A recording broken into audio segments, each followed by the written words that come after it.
Peace to the Moors in the chat. We're just getting ourselves ready.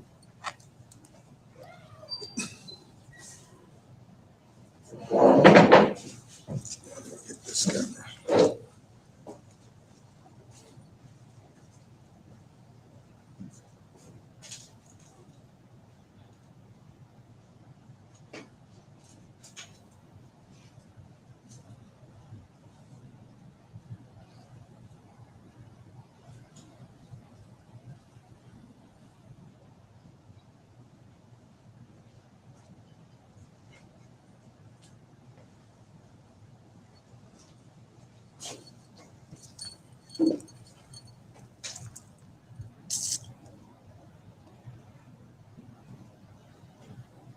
Peace, Moors.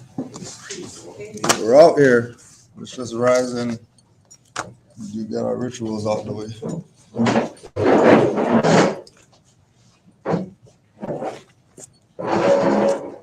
Five on the left, two on the right. Allah, the Father of the universe, Father of love, truth, peace, freedom, and justice. Allah is my protector, my guide, and my salvation. By night and by day, through his holy prophet, Noble Drew Ali. Islam.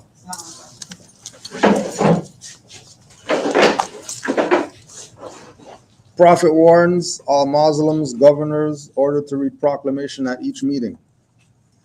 I hereby inform all members that they must end all radical agitating speeches while at work, in their homes, or on the streets. We are for peace and not destruction. Stop flashing your cards at Europeans. It causes confusion. Remember, your card is for your salvation.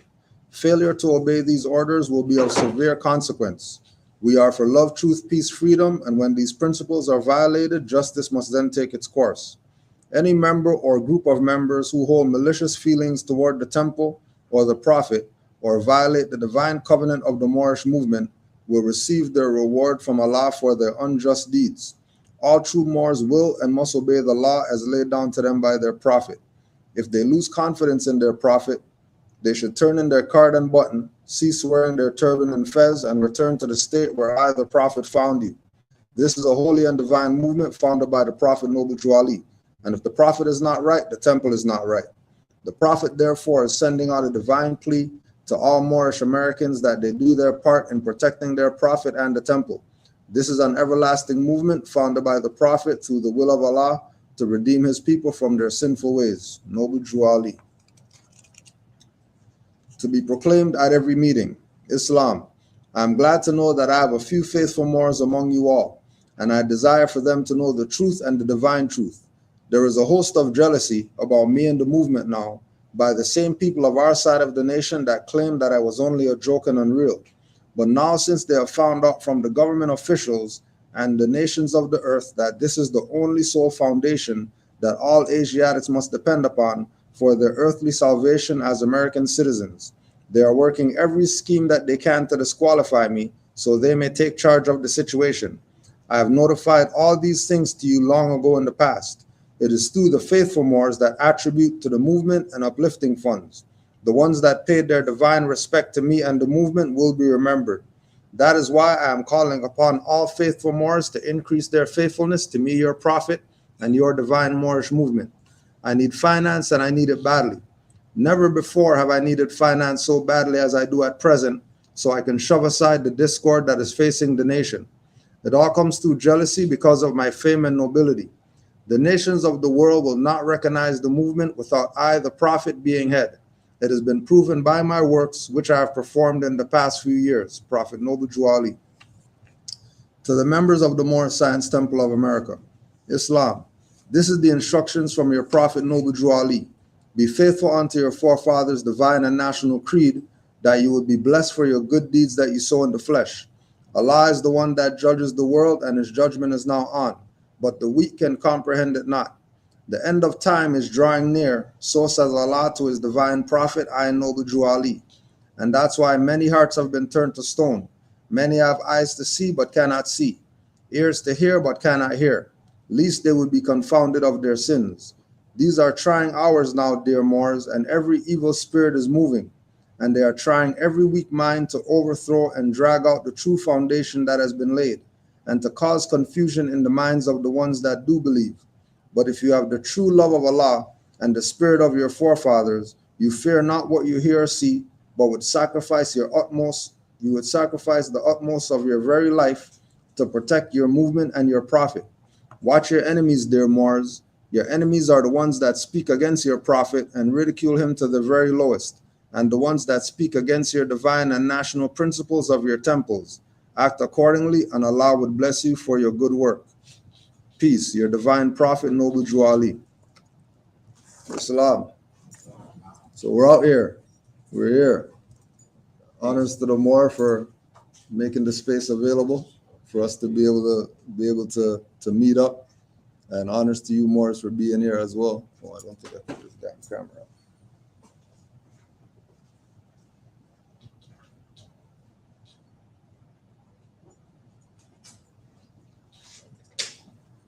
So this is the first stop on the Love, Truth, Peace, Freedom, and Justice tour. We're gonna try to go to as many jurisdictions where Moors are at, so that we can get this message, this Juali message, to the hedges and the highways, like they say.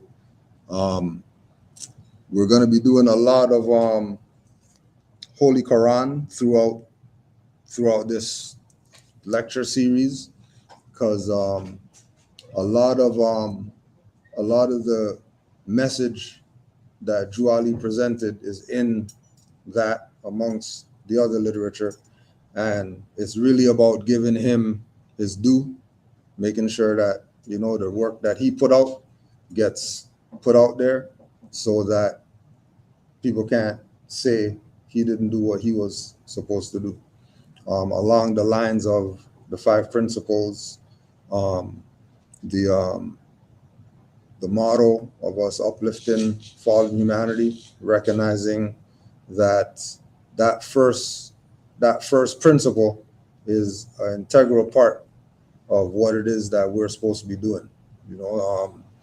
The principles a lot of times get overshadowed with not paying taxes and right to travel, claim properties, and all the other things that come with this. So we're gonna start with the Quran and just going through that. If anything pops up, questions, comments, feel free to put it out there, because as you know, our sessions are interactive. Our sessions are anybody could talk. This is not some guy at the front is the only one that's going to be talking or has knowledge or whatever the case is, because we know that generally Moors are students. Moors are students, and Moors always have something to add to the discussion.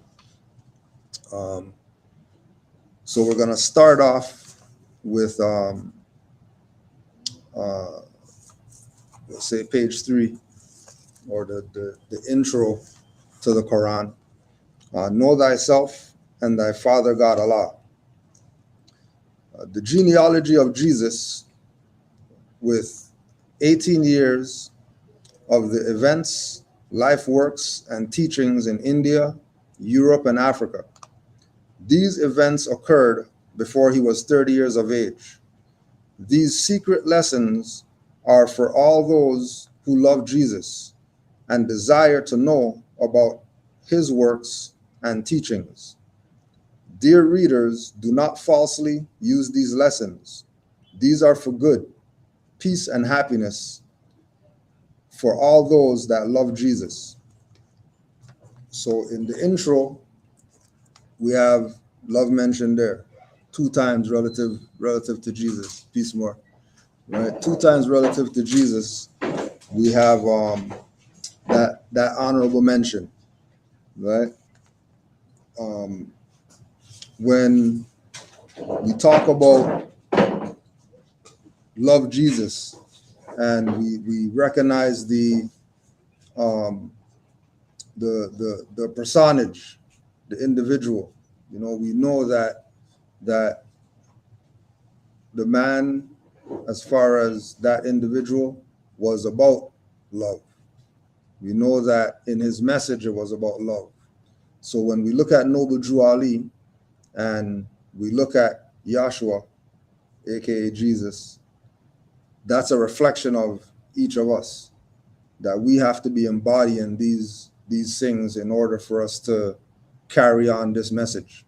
So the love for Jesus message, from what I gather with Noble Drew Ali, is trying to reach everybody where they're at. So during that time, when you go through the Moorish literature, and he's talking about, you know, the religious controversy, and he's talking about the Moorish Science Temple being largely religious, so we have to adopt certain religious things. That was really geared toward getting those people, the people who quote unquote love Jesus. Now, if we were in that time, and you know, we have this thing of loving Jesus, and then this individual is coming up and telling us, well, you know, there's 18 years of Jesus' life that nobody's told you about. It should inspire people to want to know more, not just about the man, but what were these 18 years like that we never heard about. And once we get to that place of acknowledging that this love principle is something that nobody's going to debate with, nobody's going to argue with. You bring up love to anybody, they're down with it, regardless of who they are, regardless their race, creed, regardless their nationality, whether they have, you know, if we use KKK, I'm sure they love their sons and daughters and grandmothers and whoever else.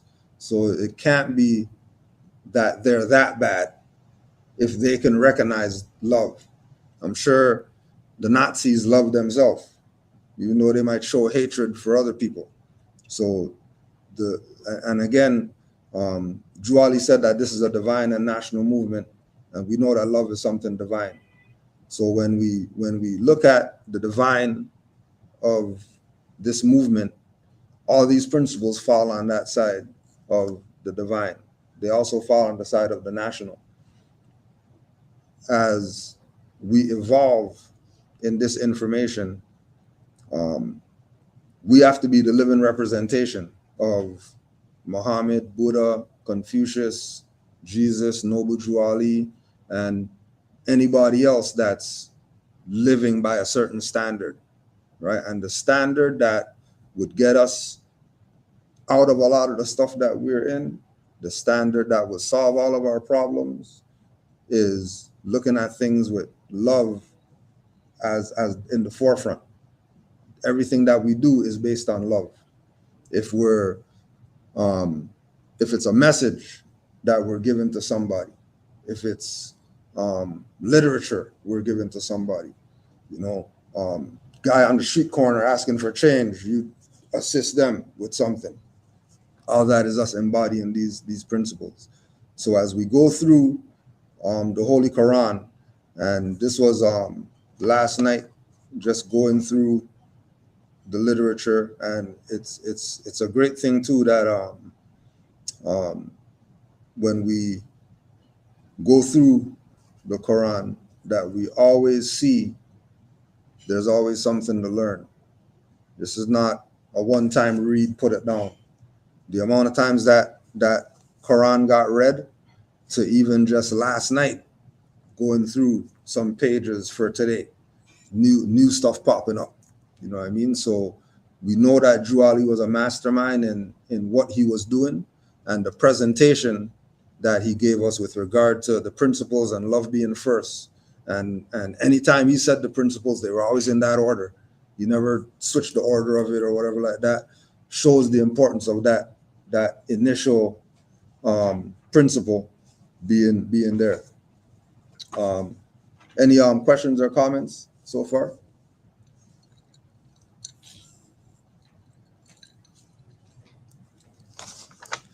So when we go to chapter 1,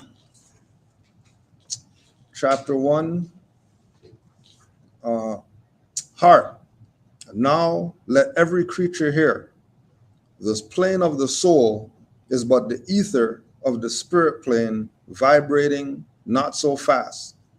And in the slower rhythm of the plane, the essence of life are manifest. The perfumes and the odors, the true sensations, and the all of love manifests. So we go back again to the man being mind, man being spirit, not the flesh, the spirit plane not vibrating so fast, slowing down the rhythm.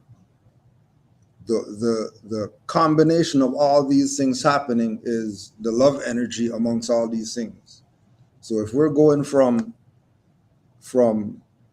the spirit plane to this plane, the plane of manifest, us being in the plane of manifest, in order for the perfumes and the odors and the true sensations to be really embraced within this earthly manifest, love has to be there in order for it to be comprehended, in order for it to be digested. And again, as we go through it, you're gonna, it's pretty much near every page of the Quran has love in there, right? As we go through it, we'll get to the different chapters that have in it. And this is chapter 1, creation and fall of man. Going back again to the idea of for man to fall from the creative place, he would have had to lose certain things. Some of the things that we lost was living by principles. Some of the things that we lost was getting caught up in the mundane. And when we go through the chapters, you'll see how you can use love on both sides. You can use love for the protection of yourself, right? Just because of the love for yourself and not wanting to cause imbalance, and as well as to uplift others using the love for that, right? Yeah, peace more. It's been bugging me for a long time. I need the answer to this. Why did creative fate give to soul a body of flesh that he might function on the plane of things that are made manifest? And some of what you're talking about made me come to that question. But it's not being answered for me. Why did he give a creative fate, give to soul a body of flesh that he might function on the plane of things that are made manifest? One thing I can kind of understand or understand is love. Being one of the first things, you have to love nature, you have to love everything, because everything is living. Mm-hmm. So, but the question is still, why did he give us a soul to manifest here? Well, if we look at it from the perspective of the plane of manifest, or the body being the avatar, right? The soul is not going to be able to comprehend, nature and certain things without the body. It's going to be able to know that it exists, right? It's going to be able to experience certain things based on the vibration of whatever. But there's, when we get into the senses, when we get into the etheric bodies, when we get into the celestial bodies, the things that are stimulated through the physical. Because when we look at, sun, moon, star, planets, or whatever like that, all those things are physical things, even though they're celestial. The idea is so that the being who the soul is could learn on all these different levels. So like when the Quran talks about man saying that man used to be, animal, fish, plant, or whatever like that. And Jesus said, well, do you remember when you were those things? Right? But when we go to the soul identity, there's ones of us who remember past lives. There's ones of us who remember when we were here before. and experience certain things. So from what I get with it is that it's for the soul to experience the physical stuff, right? So the soul can have the experience, because man knows not by being told. Man knows by experience. Soul knows by experience. Mind knows by what's put into it, you know. But then when you go to subconscious mind, let's say, you know what I mean, that's not immediate. Subconscious mind is something deeper that you're going to have to go into meditation or hallucinogens or certain things to tap into certain aspects of the subconscious mind, because the being and the mind is not really going to go there without certain stimulation, right? So I think with and that's not that's something that is a theme with this literature, especially this chapter, that we keep going back to it, because there's things there that it's not that it's not clear, it's not that it's not understood, but it's always deeper based on who you build with. I'm sure if we pulled RV Bay and asked that same question, she's gonna go off onto something. Right. We pull Taj and then we ask him about that, he's gonna go off onto something.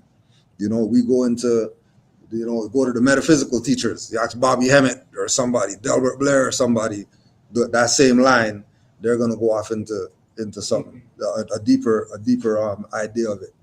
You know what I mean? But I think ultimately it's for the soul to have that experience. So the soul can't say it doesn't know. You know what I mean? Because it's really about experiencing in order to know. Even when we get into this information of the nationality and birthrights, a lot of people are in it to get out of something, not get into something. You know, they're in it just because they had a situation. Benefits. Right. They're not in it because sincerely the soul, the being, just wants to know. You know what I mean? They want the quick fix. They want the microwave information or whatever. Right? That got answered somewhat. All right. Any other questions, comments? Everybody's good. All right. So same chapter, the next line. Upon the boundary of the plane of soul, there he must overcome, yea, overcome them every one. Essences took on a final garb. The perfumes and odors and the true sensations and the all of love were clothed in flesh, and man was clothed in flesh. Right? Going back to the same thing that we're talking about. So now you have love now clothed in flesh. So if we look at it, like, we know when they show the auric fields, they show the being, and then they show the different auric fields around the being, right? So if we look at it like that, the love that created this being is a field, right? That is going to be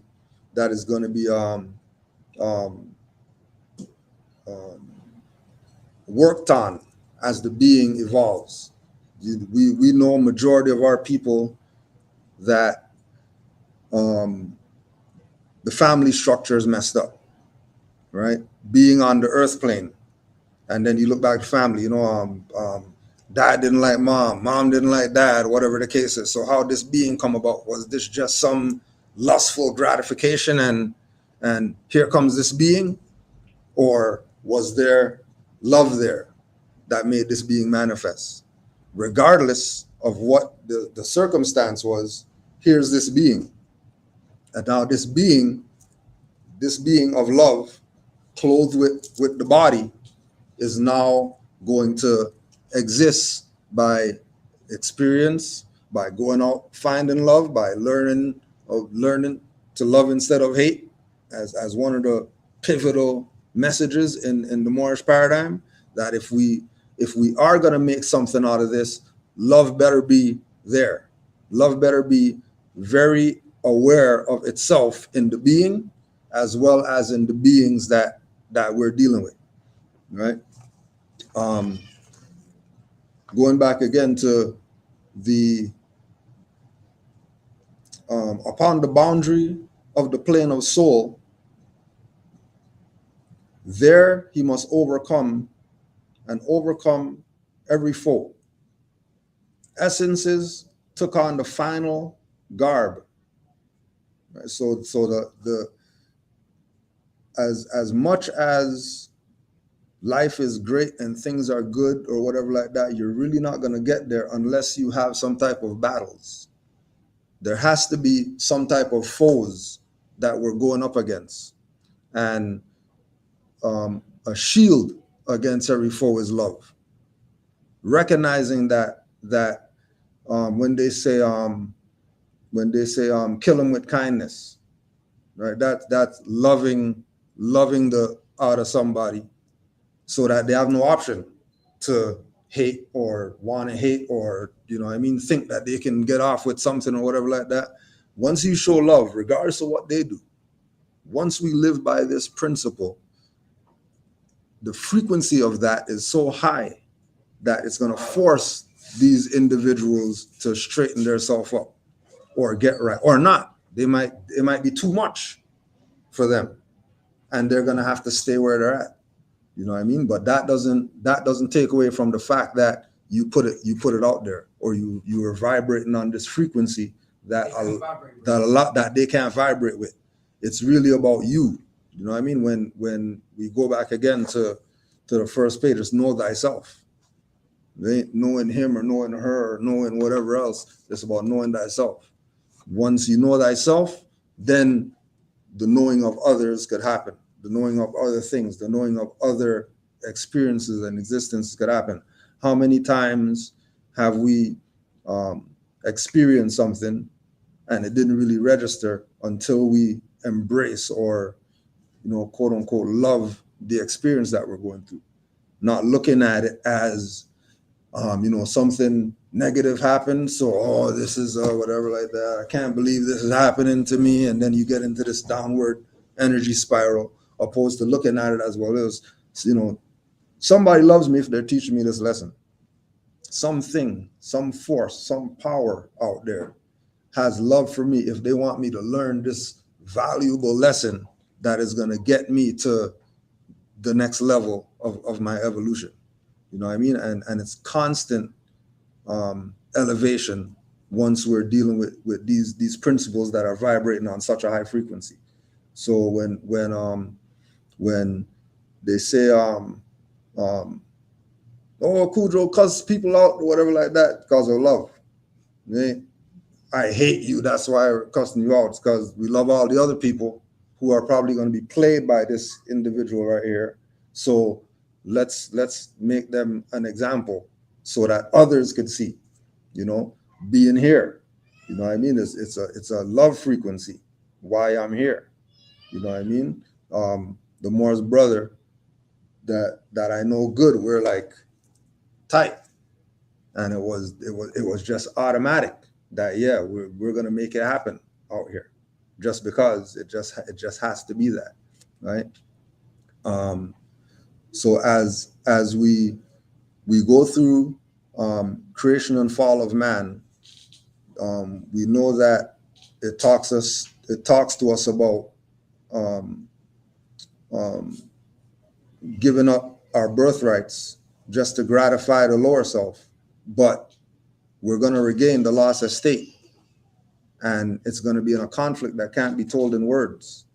So all the fights that we have, there's enemies out there that are not of the flesh that are also trying to stop this, and love also stops them. Just us being on the frequency of it, just us being on the vibration of love keeps enemies at bay from all around. You know what I mean? Because we notice, not even just from family or whoever like that, but we notice that once we get into this information, all of a sudden everybody got something that they want to put us on, or tell us or convince us of something or whatever like that. Well, we're Negro, black, colored. Ain't nobody trying to tell us anything, not trying to teach us anything, not trying to put us on any game of anything like that.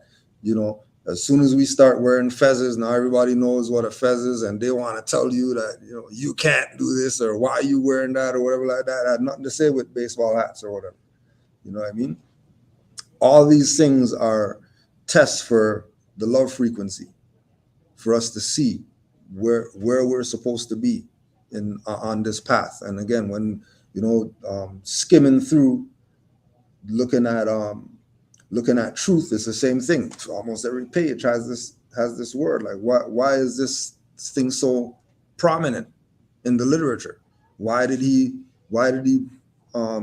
mention it so much? You know what I mean? Obviously, we weren't on the vibration of love like we were supposed to be, which is why he could bring it up the way that he brings it up in such abundance. You know what I mean? We were lacking it. And again, going back to us falling, losing our birthright because we strayed away from love. We strayed away from truth, peace, freedom, justice. We stopped acknowledging each other as brother and sister. Now, you know, my nigger and my bitch and whatever like that, when those things don't have the love frequency in them. So automatically you're starting off in a negative, right? And to push the principle of love is to start on a solid foundation. To push the principle of love is to make sure that we have ourselves vibrating on a frequency that there's not going to be any challenges. You know what I mean? Because every challenge is destroyed with love. Love is one of the highest vibrations, and us just thinking that is going to change the atmosphere. So imagine us living by that. Imagine us embodying that in what we do. Like what's his name was saying, the messages in water, guy, whatever his name is, I can't remember, but that's the name of the book. And he was talking about speaking positive to your water, because if you take that in, yeah, it's a living entity. So you putting that positive energy on it is gonna do something to it, right? So making sure that, you know, we're expressing that love to each other. We're expressing that love to our food, our sustenance. You know what I mean? We you know, have our picture up of Drew Ali. We tell him that we love him. We're reading our holy books. We're loving getting this information. We're loving that we woke up this morning. We're loving that you know, there ain't no sun out today, but we're loving that the breeze is blowing, right? Just putting that energy out there is gonna change the frequency, not just the frequency with ourselves, but the frequency with everything that we're dealing with, right? So we have chapter 2, education of Mary and Elizabeth in Zoan, Egypt. And again, going through all the different verses in here, and the amount of times that love is mentioned, that there had to be something to this. That the reason why he made this the first principle, the reason why he spoke so highly on this principle, because without that, we're done for, right? We don't stand a chance if we're not living by the principle of love, right? So chapter 2, verse 15. A mighty work is theirs, for carnal men want not the light. They love the dark. And when the light shines in the dark, they comprehend it not.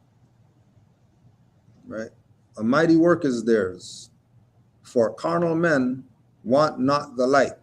They love the dark.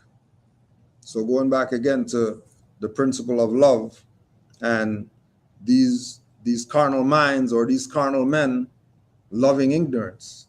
It's the same stuff that we're seeing today with our people with their black and all that stuff, and they're standing by that, and no matter what Moors tell them, they're not budging. That's cool, right? At least they love something. But let them be where it is that they're at.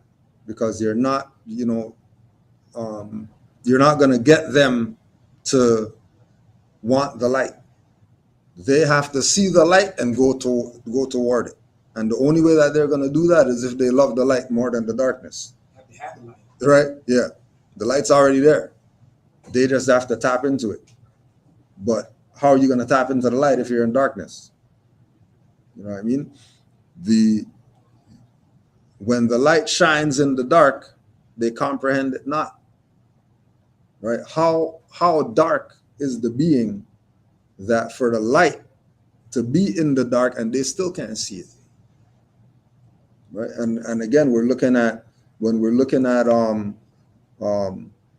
the idea of the light and darkness, we're talking about the within, we're talking about the knowledge versus the ignorance. And like you said, the light is already in them. The darkness is what's outside of themselves. The light is within them. But how dark are they within that they don't even see the darkness within themselves, that they have to be looking on for some external light or whatever the case is, when the light is already with them? They already are the light.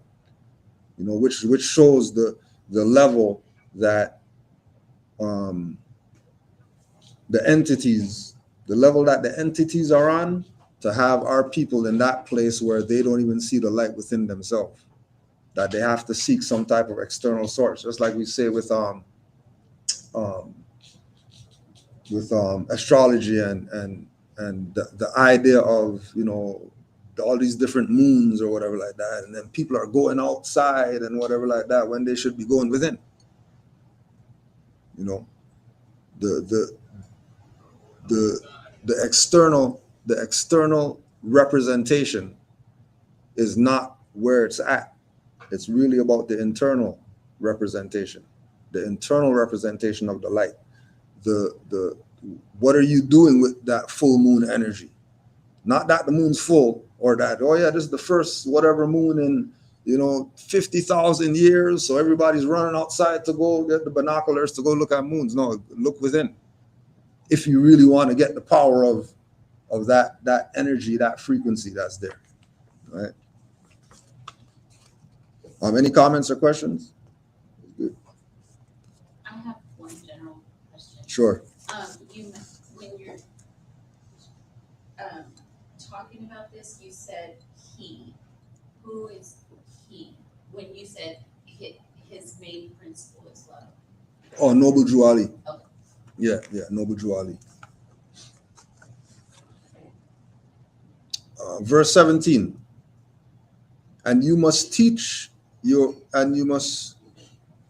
sons and set their souls on fire with love and holy zeal, and make them conscious of their missions to the sons of men. Right? Part of what we were talking about earlier, right? That once you set their souls on fire with love as the gasoline or whatever, right? Once they're flammable based on love, they're not going to burn others, because the frequency of love is such that if you're hurt by love, they probably got issues. You probably need to be away from these people anyways, right? And and when they say you must teach your sons and set their souls on fire with love and holy zeal, and make them conscious of their missions. Everybody on this plane has some type of duty that they're here for. Everybody has some type of purpose. Some people, the frequency is a downward spiral. Majority of people, they're here to do something good. So once we instill these things in the children with regard to the principles, making sure that they're looking at things from the love frequency, not the hate, looking at things from the broader perspective, it would be a lot easier for them to deal with the world and to understand the workings of the world. Because the world, as much as stuff might look like it's going in some negative way or whatever the case is, the world nothing's wrong with the world. It's the people that's making the world messed up. So being the people who are vibrating on the right frequency, we're the ones that are going to be changing what we see going on out there that we're complaining about. It's going to be the ones who are vibrating on the right frequency that are going to change it, right? Like we say with all the different prophets, all of them came and all of them had haters. All of them had people who said, you know what, we ain't hearing what these guys are saying. We're going to go over here and do our whatever it is that they're going to do, right? Yeah, well, just to comment, it's very difficult to to make them conscious of their missions, because we have influence from, well, let me just speak myself. I have a son, and I teach him that he's not black, Negro, colored, and everything. But we have the school system that wants to challenge him who's being small. They want to challenge, and that's a challenge in itself when coming home. Yeah.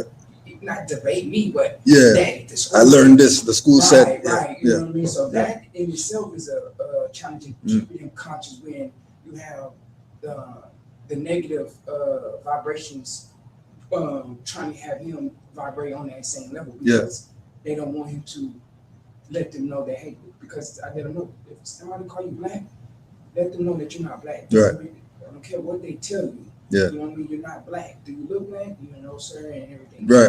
You know, it's difficult. Yeah. With what's going on. But just like we were saying earlier, with the people coming into this and the learning that they want the microwave, right? The same thing with them, that it's not going to be for the moment. It's not going to be for right now. Right now, they're going to get challenged. They're going to, you know what I mean, be facing all these different whatever. But all those lessons that you're putting in, that it seems like, you know, well, the system's challenged and they don't want or whatever like that. Eventually, the stuff is gonna top off, right? And this is from dealing with other Moors who have children that went through the same thing, but then now, you know, he's in grade 7, grade 8 or whatever like that, and they are telling him Jack now. Now they know that he ain't black. Matter of fact, he doesn't even have to take part in the Black History Month stuff. You know what I mean? They're telling him, oh, it's Black History Month, so you don't have to be involved with anything because we know you're not black. You know, go read, go to the library, go do something else, while all the minions are doing the Negro stuff. You know what I mean? So the challenge is really for you, for the parents, to see where the offspring is at. You know what I mean? If he was coming home and it's business as usual, and he's not telling you that, hey, you know, they called me black in school today or whatever like that, then you know that there's an issue. The fact that he's bringing it up and wants to discuss it, and this dialogue is happening. There was something on IG earlier. Somebody posted something about them talking about the first 7 years or something. The child's focused on the parent. That's where they're learning from. Forget whatever other influences are there. They're gonna learn from where they're at majority of the time. They're gonna learn from where they're getting love majority of the time. They're gonna learn from where the most positive influence is coming from majority of the time, because that's what sticks. The negative stuff doesn't stick. The negative stuff is here and gone because it vibrates so slow, right? But the quicker frequency things, truth and certain things is not going to be for the moment, but it's going to be for later on down the road. That all those lessons are going to be, and then they're going to be coming to you more and more like, oh, you remember when you said about whatever like that? Well, just today, whatever happened that, you remember when you said about whatever? Oh, you know what I mean? So there's an ability to, another example, my nieces, right? They're Muslim, right? Anytime, like, I don't put them on more signs or anything like that. I just be it, right? Anytime they draw pictures of me, it's feathers up turbans or whatever like that. all the, the crystals and stuff on the wrist and all that stuff, that's all they know as far as their uncle's existence. You know what I mean? He has a fez on. He's a Moor. You know what I mean? They might not say it like that, you know what I mean, with conviction, but they know that, well, my skin's brown, even though they might say black or whatever like that, because of the same thing you're talking about, this influence that's out there. There's certain things that's stuck in their psyche that they know if it has to do with uncle, it's more science. It's, law. It's, a certain demeanor in his presentation. It's hardly ever baseball hat, toque or whatever the case is, right? And that's with me not putting them on anything. That's just them sitting there observing. They're sitting there observing, and this is what's coming up from them.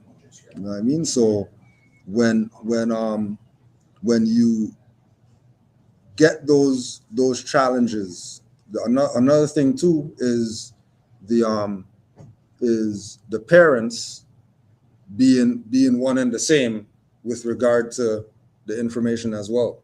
So the households that have the split where one parent's on it, one parent's not on it, the offspring goes to the one who's on it.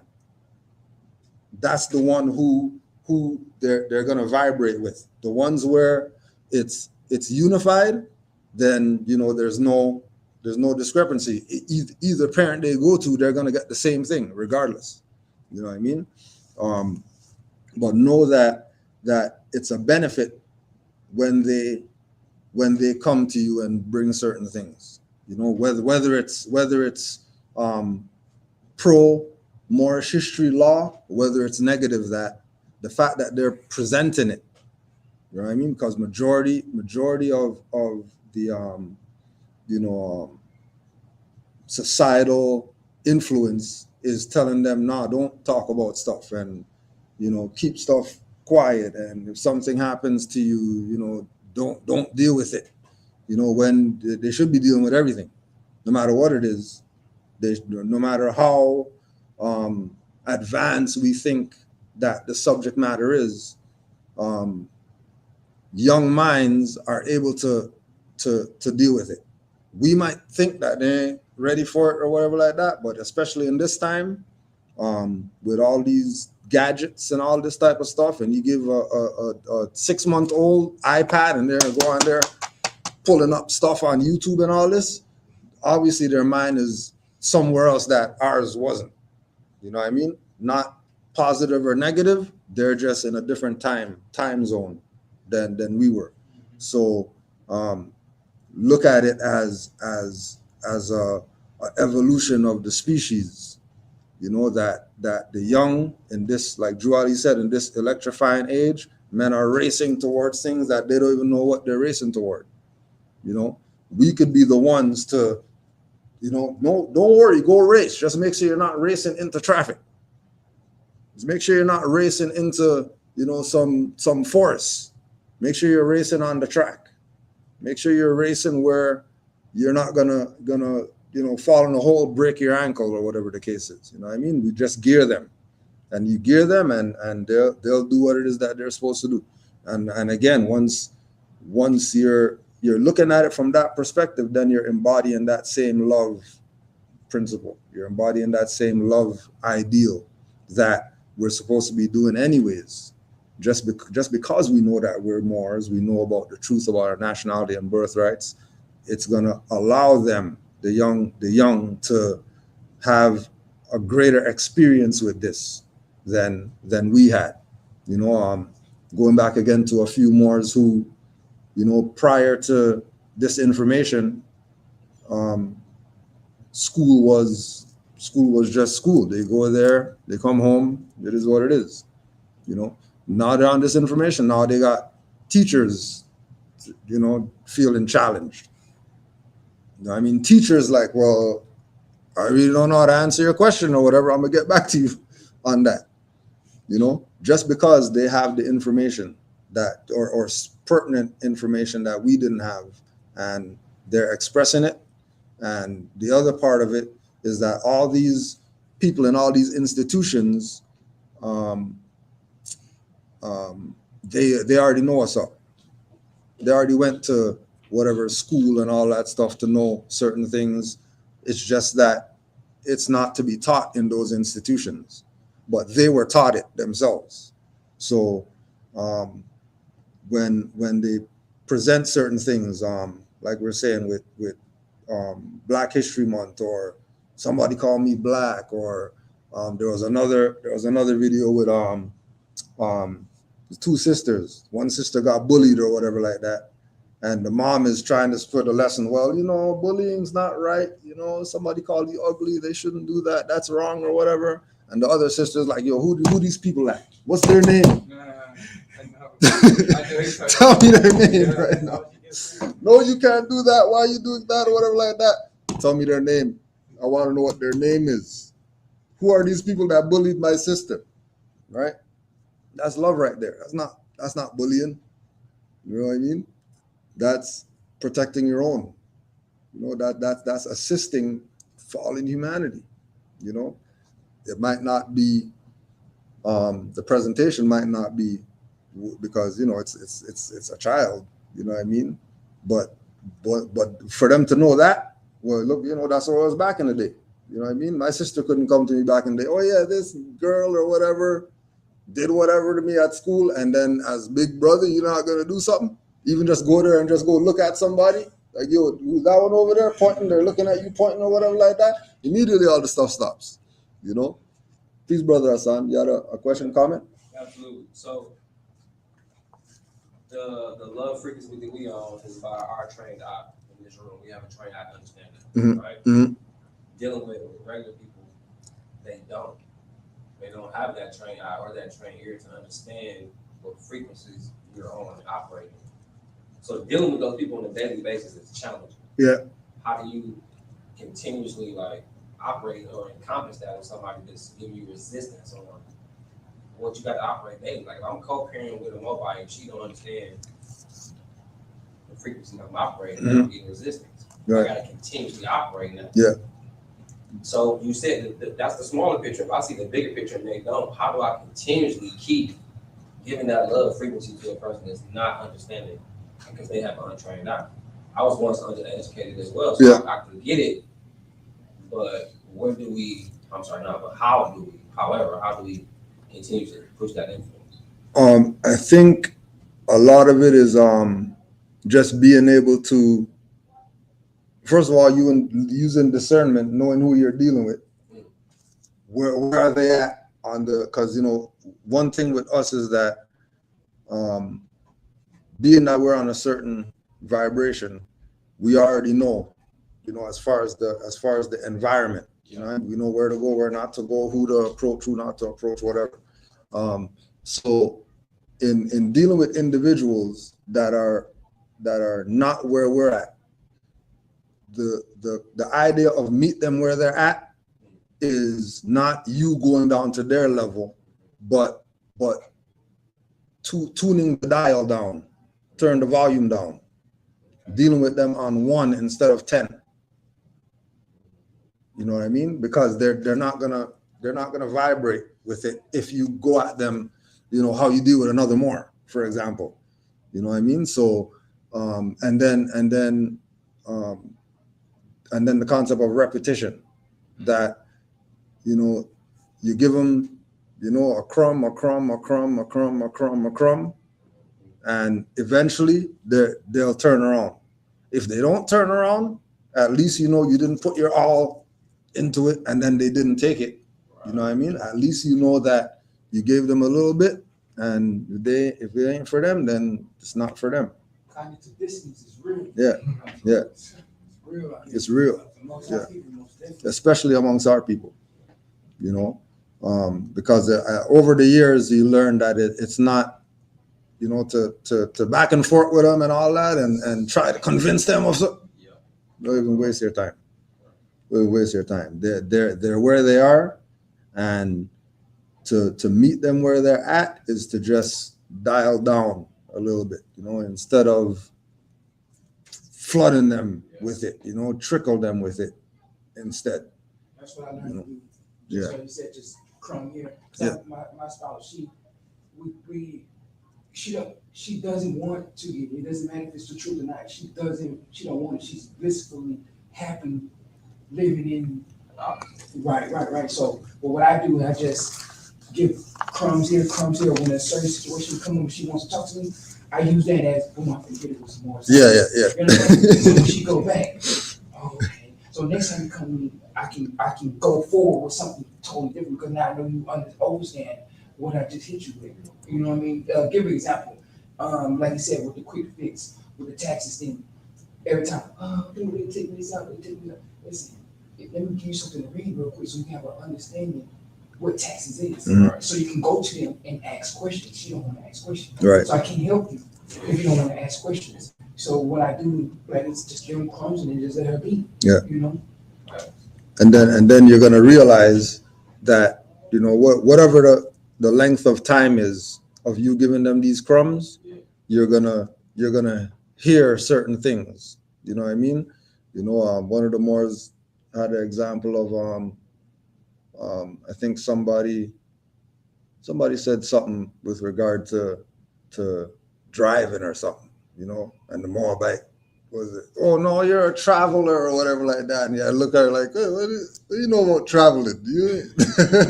Where you get that from? You know what I mean? All of a sudden you know about traveling, but we call that sneak studying. So they're studying. They're not really studying when you got the books out and all that stuff. Right? They don't want nothing to do with that.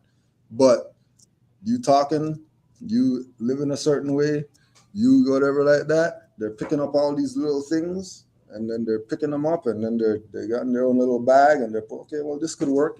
Put this aside a little bit. Okay, this could work. Put this aside, and then eventually you're gonna get the shocker. They're gonna hit you with something that they're looking out for it.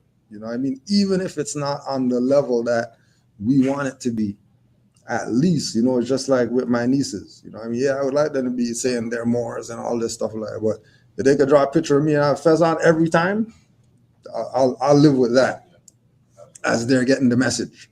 You know what I mean? And then as they evolve, they'll either gravitate more, or at least they know that much, and they could go from there. But the battle in that is really, practice for us to, our delivery, and what I mean. Sometimes we're so passionate with this, even the last Juali day when my mom was in the chat, and she, just being supportive, you know what I mean? So sent her the link or whatever, so she's in the chat or whatever like that. And she came back like, this is the first time that like it actually registered what this stuff is about or whatever, you know what I mean? Because all these different Moors and giving her honors and all that stuff. Oh, you're Kudro's mom, well, you're the matriarch and all this. Like, what is this? This is what you guys are about? I thought this was about some taxes and all this stuff or whatever. You know what I mean? The different, and sometimes it's not going to be you. You know what I mean? It's going to be somebody else who puts, we think that we have that direct connection with our relative or our heir or whatever like that. Oh yeah, when I tell them, they're going to get on this. But, it's more over there, has nothing to do with anything that put them on it, to make them change their tune,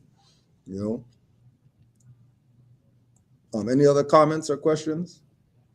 I would say, man, how fun it empathy is the easiest. I mean, because remember, we all grew up in the same place, live the same life, the same influences. It's just like and no one's gonna change overnight. I doubt anyone in this room did. Like, so it takes time. And just realize, man, I was where you are, and take it slow. Because like when you did something bad as a kid, and your parents start lecturing, you can sit down for 2 hours, and you're sitting there, like, come on, man. But it had an effect. Those lessons had an effect. You get in there, and then before you know it, you're a good human being. They'll look the same way. Just empathy and just, all right, you're not ready, but you will be. Right. Yeah, you'll get there. Mhm. Give you information. I need you. I'm doing my thing. I love you. I'm not going to stop. Just like your parents did. Exactly. I Exactly. think it's the delivery. Yeah. Because if you come at a person, Yeah. like you said, passionate or, Yeah. but you come at it the wrong way, it's a turnoff. Yeah. Yeah. If you're like trying to force something down Yeah. somebody's throat to Right. accept. Yeah. Yeah. That's And the a lot of wrong way to do it. yeah, and a lot of that is trial and error, you know, because majority of individuals that come into this information, once they get to that place where this registers and it makes sense to them, and this is where we are, we're not moving, they still haven't been in it as long as they've been Negro, Black, colored. So a lot of things are still rough around the edges. You know what I mean? So it would appear like that, like the passion is hate, or the hard delivery is something that it's not. Just because the individual who's receiving it isn't really there yet to receive it. You know what I mean? So it's something where as we evolve, as we grow in this, you learn the little tricks of the trade, you know what I mean, of how to deal with certain things, and it's just part of the evolution. It's part of the growth of the individual. That I'm pretty sure 90% of Moors who came into this, they were, and then eventually you realize, well, okay, well, they're not, that's pushing them away more than it's making them gravitate, you know what I mean? But on the other side of it, it's not like it should do that, because, everybody else is whatever them with the negative stuff, and anybody have nothing to say. So because Moors now they got an issue, because the truth and all that stuff. But regardless, that's how you're gonna figure it out. You know what I mean? From the side of the person receiving it and the side of the person who's relaying the message. The people who we say are hard-head, stiff-necked people, and they don't get it right away.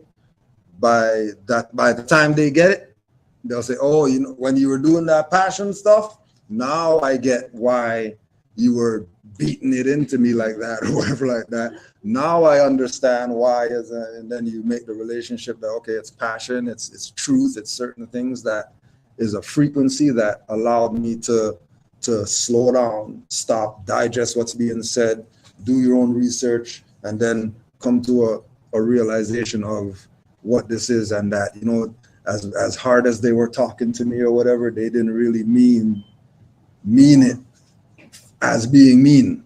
You know what I mean? It was just me not ready to receive whatever was being presented. Any other comments, questions? Please. How you doing? Oh, it's all right. It's all right. No worries. Oh yeah. All right. At least you got the memo. That's good. Verse 20. That naught can make them one but love. That Allah so loved the world that he has clothed his son in flesh, that man can comprehend. That naught can make them one but love. That Allah so loved the world that he clothed his son in flesh, that man can comprehend. Right? So man comprehending the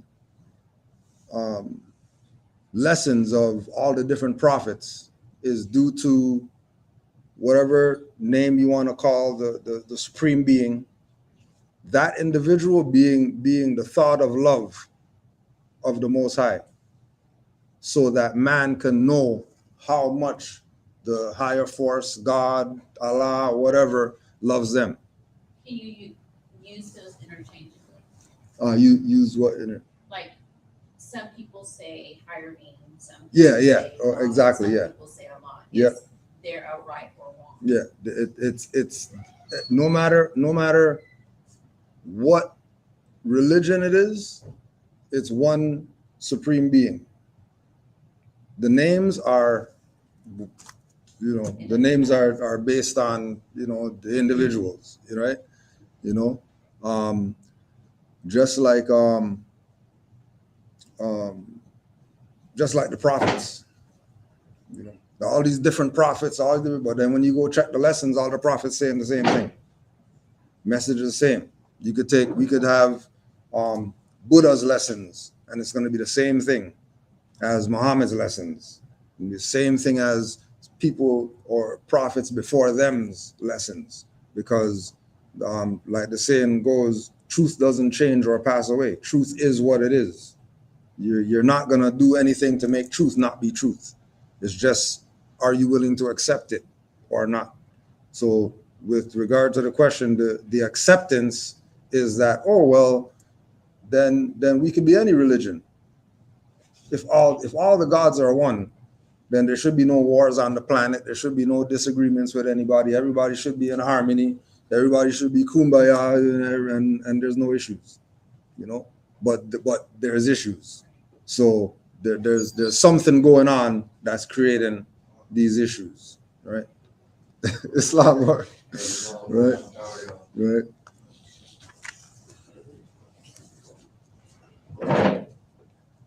You had a comment?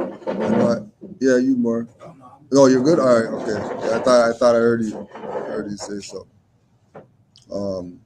And then also too, that not can make them one, but love. So love is all, right?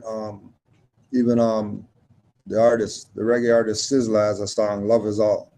And there's no that's what's going to stop all the imbalances that's going on. Once we deal with love, everything called hate stops. Right? The only reason that hate exists because not enough love exists. I mean, and again, we're the components that make love be something that's a reality. Majority of people, whether it's the frequency of it, whatever it is, they don't deal with love as the highest thing. Love is, love my girl and love my husband and love my children and love, but not love in anything that you do. I mean, every step that you take should be love steps. Every hand clasp should be based on love, right? Because there's nothing that can make us one but love. Verse 22, the only savior of the world is love, and Jesus, son of Mary, comes to manifest that love to men. The only savior of the world is love. So when we look at, going back again to all these prophets that came to save humanity from whatever humanity is going through, the reason why they came is because their love manifests. Their love in a body sent by the higher force for us to be able to know what true love is, right? The love that the superficial love that we think is the love, that's not it. It's the frequency that we should look at, not the well, this feels good or whatever the case is. It's a all encompassing, all vibrational frequency that is there. All you got to do is put your hand on it, and now it's part of you, and then you live by that, right? Opposed to like we're saying, with the people who aren't ready for the truth, and then they're holding back, or they're, well, I don't know, or I'm not ready for this, or whatever the case is. When you better be ready, because other than that, you're getting everything opposite, right? And opposite of the love frequency, you definitely don't want that. Right. 22. Now love cannot be manifest until its way has been prepared, and not can rend the rock and bring down lofty hills and fill the valleys up, and thus prepare the way, but purity. Love cannot be manifest until the way is prepared. Love cannot be manifest until the way is prepared. And this is part of with Noble Drew Ali coming and presenting what he presented, that the way was prepared for us to receive love. All we got to do is take Noble Drew Ali's teachings, right? Like he said in the beginning, mothers, fathers, give this to their children and teach them to learn love instead of hate, and everything should be good. Shouldn't be any issues. Just because of that principle only, and them going and living by those principles only, right? Or living by that principle only. 24. And you, Elizabeth, are blessed, because yours is purity made flesh, and he shall pave the way for love. 26. And when the world is ready to receive, Allah will send a messenger to open the book and copy from its sacred pages all the messages of purity and love. Going back to that same repetitive theme of love being presented. If love is embraced, then humanity is saved. If love is denied, then you're gonna have issues. It's automatic. It's not something that's gonna happen in weeks or years or whatever like that. It's instant. Soon as you deny love, here comes hate, jealousy, envy, all the other stuff that you're complaining about that shouldn't really be there, but it's there because we strayed away from dealing with this first principle as the principle, and like I said, this is 80%, 90% of this is geared in this message of love being the theme, right? And just like we were saying, when the world is ready to receive, Allah would send a messenger to open the book and copy from its sacred pages all the messages of purity and love. So we have all the messages of purity and love that was presented to us. Obviously, the world was ready because Noble Drew Ali was sent. And when we look at his example, we know that he loved his people based on what it is that he presented compared to what everybody else presented, right? Because majority of the individuals who are supposed to be parallel with Noble Drew Ali don't even bring him up. And if they do bring him up, it's in some, the Prophet Noble Drew Ali, he said we're not Moors, and then they go off into whatever it is that they're talking about, right? So that was chapter 2. Chapter 3, Elihu's lessons, the unity of life. Verse 22, if man would find his savior, he must look within. And when the demon self has been dethroned, the savior, love, will be exalted to the throne of power. All right, so going back again to, and you, Elizabeth, are blessed because yours is purity made flesh, and he shall pave the way for love. All right, going back to Jesus doing that, and then Drew Ali coming doing that. If man would find his savior, he must look within. So right there, you're going into the esoteric, you're going into the metaphysical, you're going into the lessons of it's really about within instead of without, before anything else. And when the demon self or the lower self has been dethroned, the Savior love will be exalted to the throne of power. So we as the beings have to look within. Once you look within, you would realize that you got these two selves, higher self, lower self, and that you probably want to resonate on the higher self than the lower self.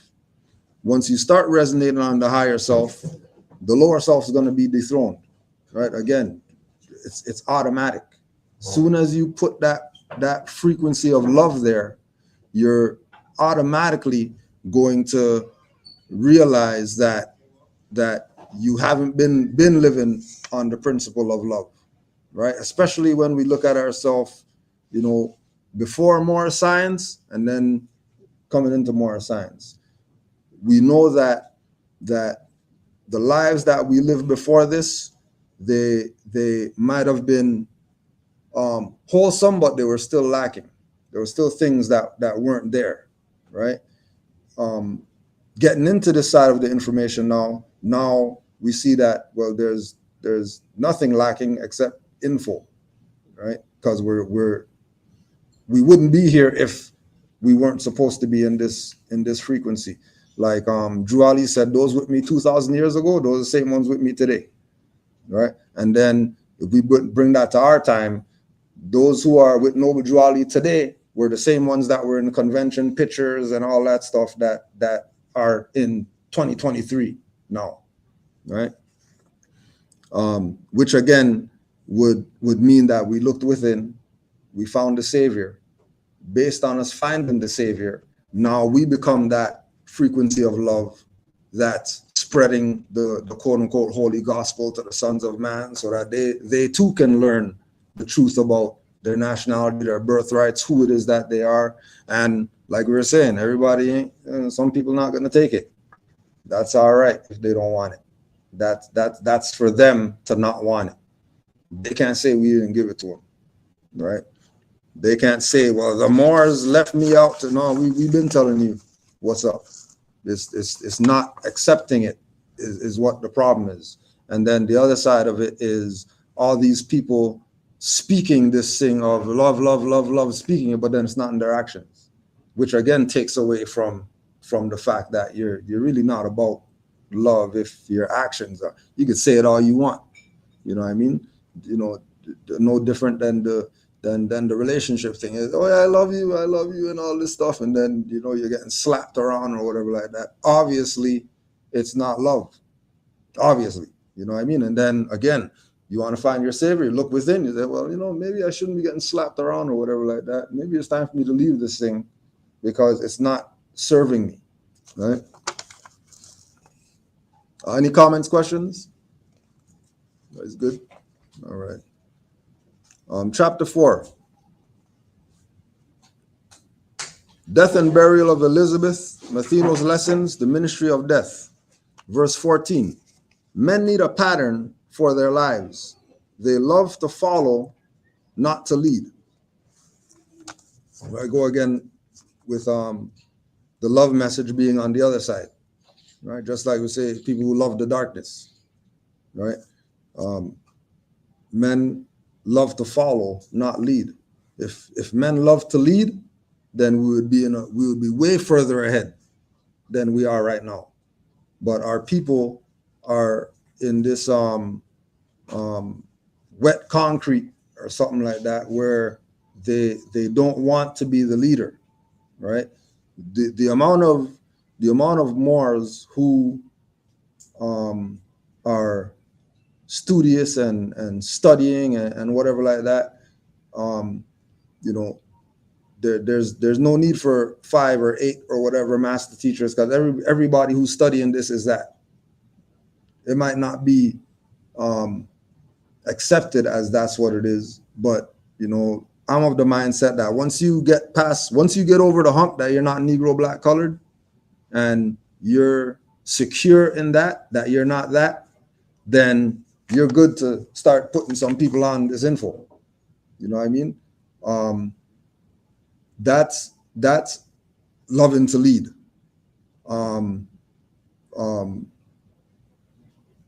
with stuff with the children, the institution, well, this institution, we're not going to put our children in there because that's the European school and all this stuff. Well, where we come from, Hindus go to European school. They're on honors roll and all this. They ain't talking about the European, whatever like that.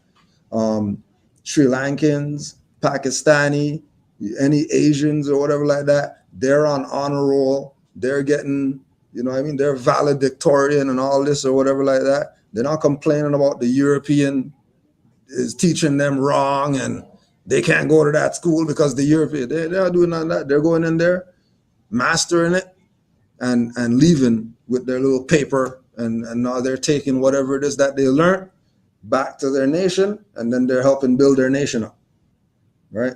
Whereas with our people, there's always a reason why we can't and we shouldn't, and there's always some negative thing with regard to learning, and that's going back to the same thing of loving to follow instead of leading.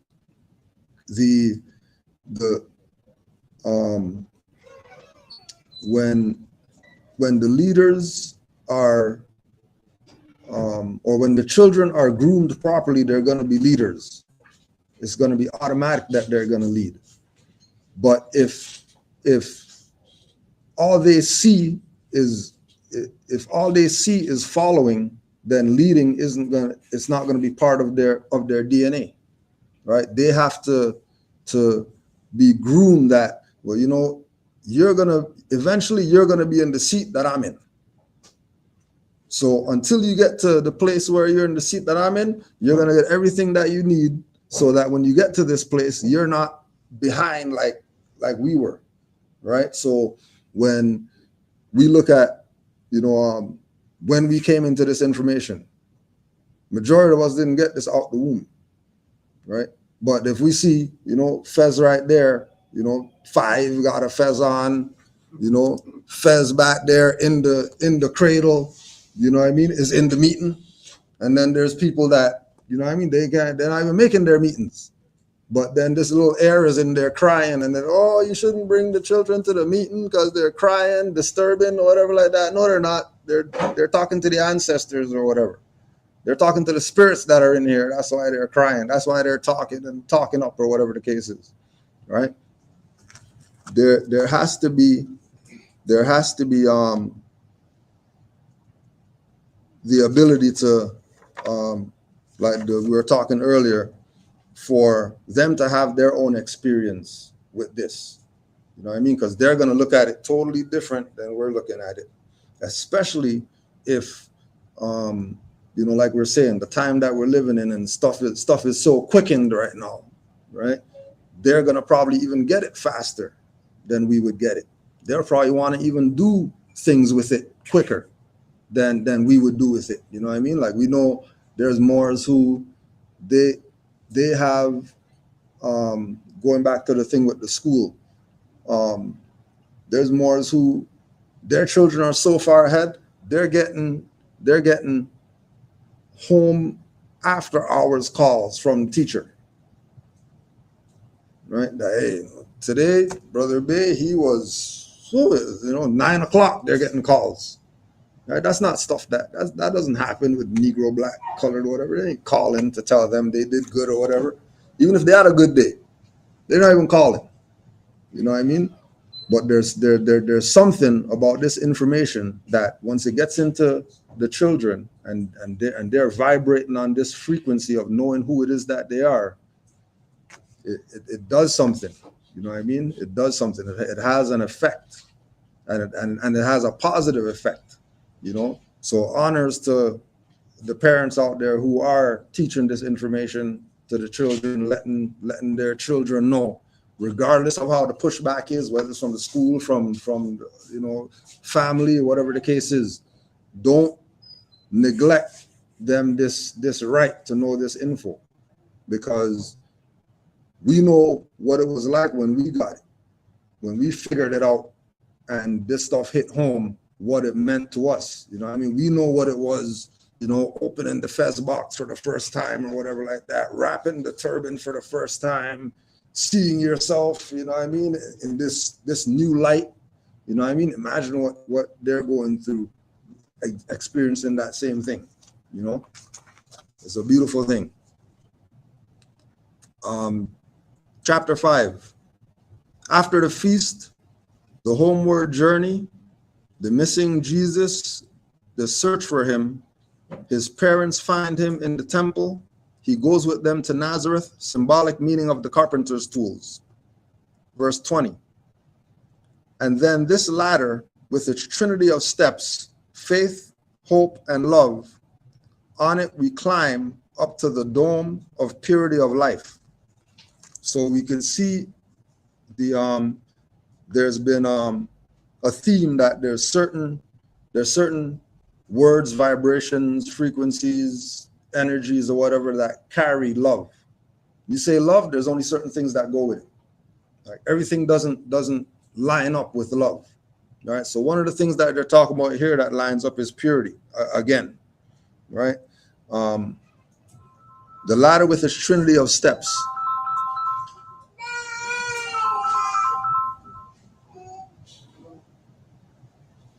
The ladder with its trinity of steps.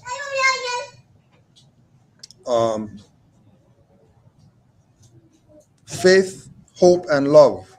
On it we climb up to the dome of purity in life. So to have purity in life, love has to be the frequency.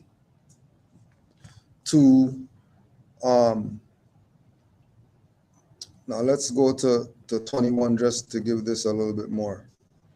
And then this ladder with its trinity of steps, faith, hope, and love, on it we climb up to the dome of purity and life.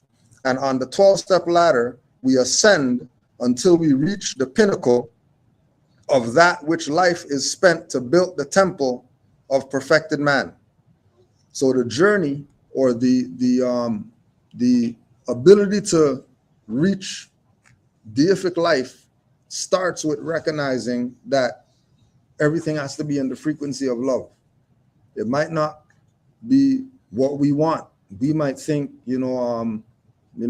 study law and study all these other things, all these different subject matters, right? The idea of reaching that place where man and Allah, man and God, man and the Supreme Being are one. The Supreme Being has to love you. The Supreme Being is not rating you if you don't love yourself. You're not getting the acknowledgement if you don't have love for yourself, if you don't have love for others, if you don't have love for nature. You know, there's how many Moors that after they got into this information, certain things change. You don't just crumple a paper, throw it down. You look for the garbage every time. You know what I mean? You try to carry yourself a certain way. The way you walk, the way you talk, certain things change when you get on this frequency, right? And all that is the 12-step ladder of trying to get to that place where us and the higher force are one. And like it says in the Quran too, man and man communicating is man and Allah communicating. So once we're vibrating right, everybody we encounter is going to be a relationship that we have with the higher source through that individual. Whether that individual is ready for it or not ready for it, the fact of the matter remains that the only way that you're getting there is through the love principle.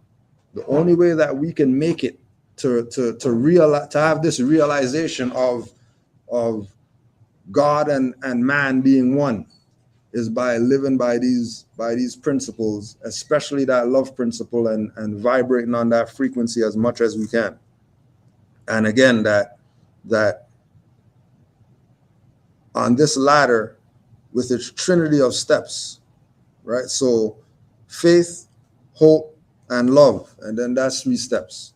And then we have belief, faith, fruition, and then that's another 3 steps. And then you go through, and then there's all these different paths on this ladder that are leading to the same place that we want to make sure that we get to that place, because that's the only place that salvation is at, right? The only place that all the principles are there, and there's no gaps in the existence, right? So as we go up, and then when they say ladder, you know, not just relate that to consciousness, but also relate that to the spine and the kundalini energy going up the spine, and the spine be the 33 vertebrae being the steps on the ladder, and you trying to get to the crown so that you can be illuminated. And then once you have your halo, then other people could see that you got a halo, and then you'll be able to see that they got a halo, and then you could vibrate on the frequency. Right. Comments, questions? All right. Joali did a good job. No questions?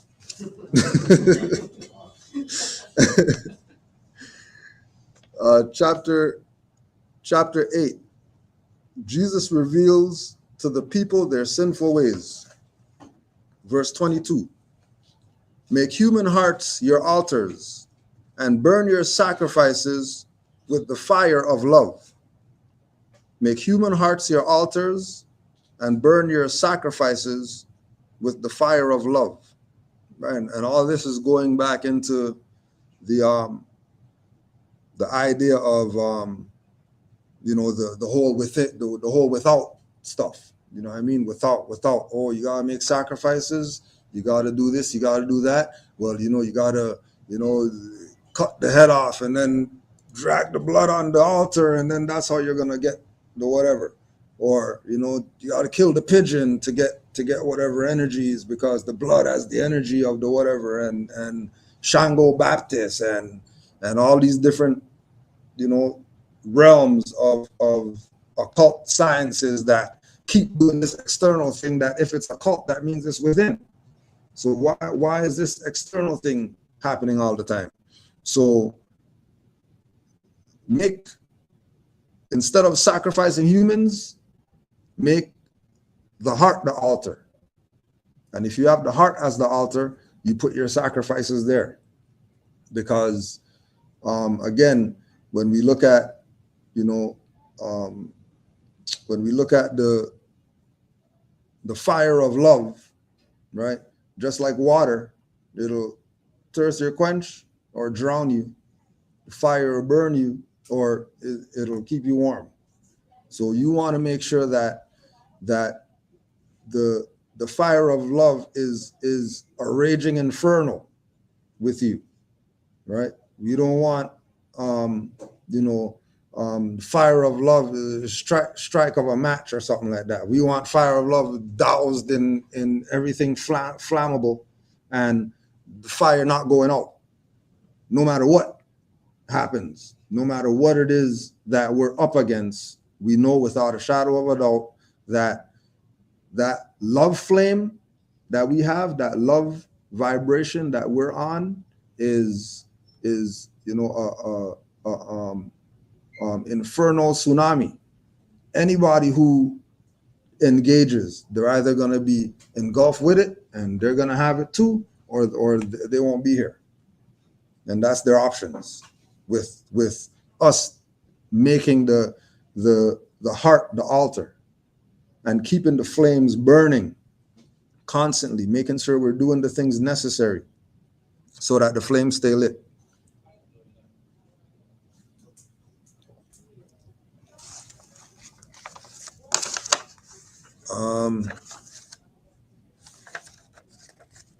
Chapter 10. Jesus spake on the unity of Allah and man to the Hindus.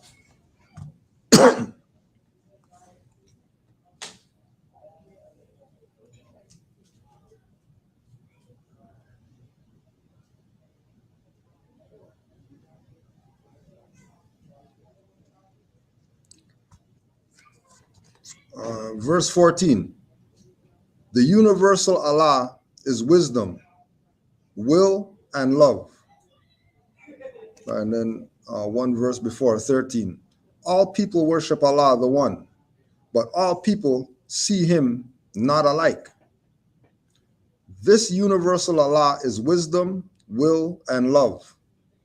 All men see not the triune Allah. One sees him as Allah of might, another as Allah of thought, another as Allah of love. A man's ideal is his God, and so as man unfolds, his God unfolds. Man's God today, tomorrow is not God. Going back again to everything being internal. Allah being internal, the higher force being internal.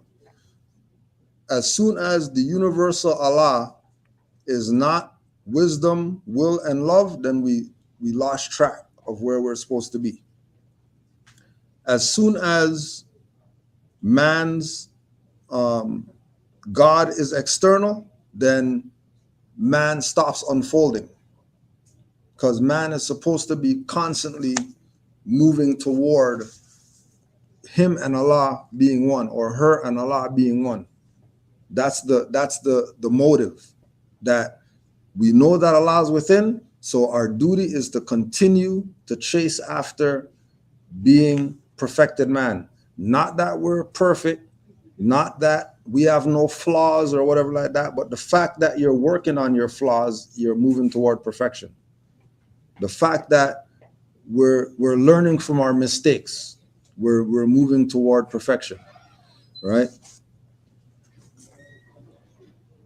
A man's ideal is his God, and so as man unfolds, his God unfolds. Man's God today, tomorrow is not God. That's where you might have heard lectures with Taj Tariq Bey talking about how our people are deified people, because everything is our people's God, right? Today is some sneakers. Tomorrow it's jackets. The next day it's some meal or something. Everything that isn't God is our people's God. And then for them to acknowledge the God within is the hardest thing for them to see. But they could see all these other apparitions and call those things God when they're far from it. Chapter 12. Jesus teaches the common people at a spring, tells them how to obtain eternal happiness. Verse 5. And Jesus' heart was stirred with pity and with love for these poor toilers. And he said, toil should not make a person sad. Men should be happiest when they toil. When hope and love are back of toil, then all of life is filled with joy and peace, and this is heaven. Do you know that such a heaven is for you? And Jesus' heart was stirred with pity and with love for these poor toilers, right? Because these individuals were they weren't looking at what they're doing as far as their work, something that they're doing out of love, right? Love is the savior of everything. Like they say, if you love what you do, it's not work. Right? Because the frequency of love is going to make you see that it's something beneficial that you're doing. Just like the more Hassan, right? He's at work right now. He's at work, lectures going on. Right? Like that. He probably loves his work. Right? Probably loves his work. And then Juali told the boys, keep your hearts pure and drink your water and all that stuff. He's coming around with the water, and boys getting their water and all that. So things are probably good here. Right? And we were talking earlier too, just about the whole thing with diet and whatever like that, and going through all these different transitions of eating this, eating that. You know what I mean? The more on their samey diet. You know what I mean? can't eat anything, and then and then there's more that you're gonna eat whatever because you have time for this. This is crazy, right? Regardless, once you're dealing with it with love, you'll be all right. You'll be all right. Even Drew Ali told him, if there's nothing else to eat in this pork, then I'm hungry, then that's what I'm eating. Like, it ain't, that's just what it is. It's not, you know what I mean? Don't kill yourself for the fact that, somebody has a different opinion or view or whatever the case is. Right? And also too, when he's talking about his heart was stirred with pity, we have to feel that way for our people who aren't going to gravitate to this. We have to see it, with them that, it's unfortunate. It's unfortunate that that they don't get it, or that they don't want to get it, or whatever the case is. And we have to be sympathetic to that. And we have to empathize with their struggle of, not embracing this beautiful thing called truth. Why wouldn't you want this? But if you don't, then, but that doesn't mean that we're going to sit here and, allow you to take advantage of us, or try to put those negative frequencies on us, as if what we're saying is wrong or off or something like that. We know where we're at is where it's at. We've not even studied, we've lived this enough to know that, this is where it's at. And knowing that this is where it's at, it's only right that we spread this to those, whether they want it or not. And again, if we're putting out this information and we're doing it with love, it would be received. People would embrace it, especially for because we know that it's a draining thing trying to put our people onto this, and then they don't want it or whatever like that. But then we're gonna have some European or whatever like that. Oh my God, the fez and all that. Oh, are you a prince and all this stuff? Are you Moroccan? The bowing down to mothers when they got turbans on and whatever like that. All those things are what we could use to keep going.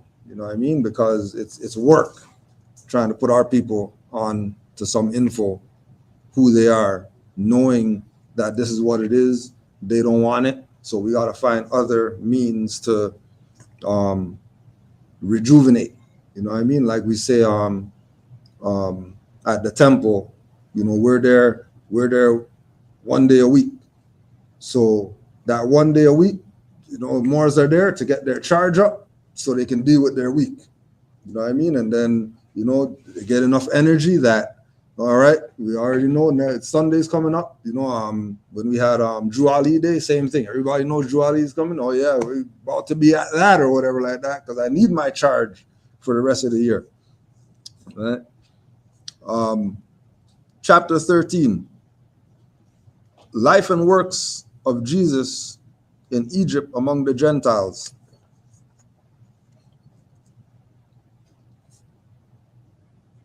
Verse 7.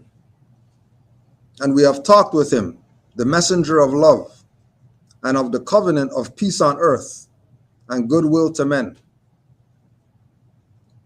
Through him shall all the nations of the earth be blessed. Through him, Emmanuel. Right, again, just because we're gonna fly through some of these, because we want to also open up the floor for some questions. So we'll just go through some of these just to put the love frequency out there from this Quran. So chapter 13, and we have talked with him, the messenger of love, and of the covenant of peace on earth, goodwill to men. Chapter 15, divine ministry of Jesus. Jesus goes to the wilderness for self-examination, where he remains 40 days, is subjected to 3 temptations he overcomes, returns to the camps of John and begins teaching. The harbinger had paved the way. The Logos had been introduced to men as love made manifest, and he must now begin his divine ministry. Right, so until he realized that he was love made manifest, divine ministry couldn't even happen. He had to be love first before the ministry. So same thing with Moors coming into this, that, you know, getting into this and knowing that we're Moors and all that stuff like that, that's good. But we better be vibrating on frequency of love before we start going out there and preaching or talking or you know, disseminating this information to others, so that the minds of man are able to receive what it is that's being presented, right? Because like we say, we know that they're not completely ready for this, but we know that we are. Chapter 17, Jesus appears fully materialized before Apollo and the silent brotherhood in Greece, appears to Claudius and Juliet on Tiber near Rome, appears to the priests in the Egyptian temple of Heliopolis.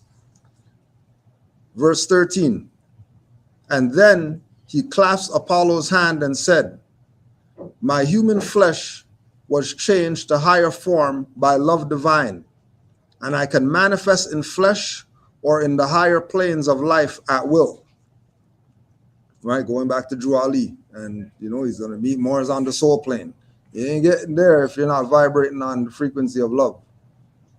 You're not going to know what it is to be, you know, brought up on the apparatus and all that stuff, according to Drew Ali, because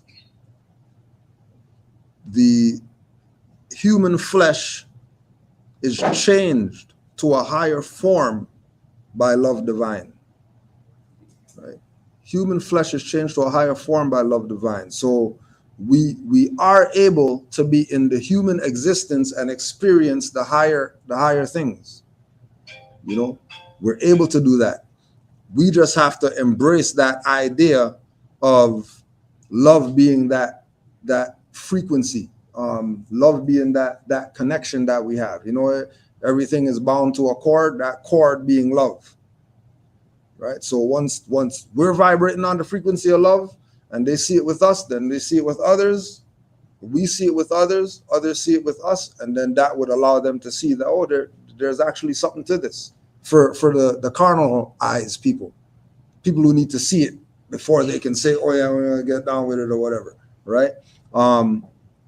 You notice this with when stuff is going on with Moors and it's of a negative, everybody's jumping on it. Say, see the Moors, they don't got stuff together or whatever like that. But as soon as it's something with unity, as soon as something with Moor beats a case or whatever like that, 5 views, right?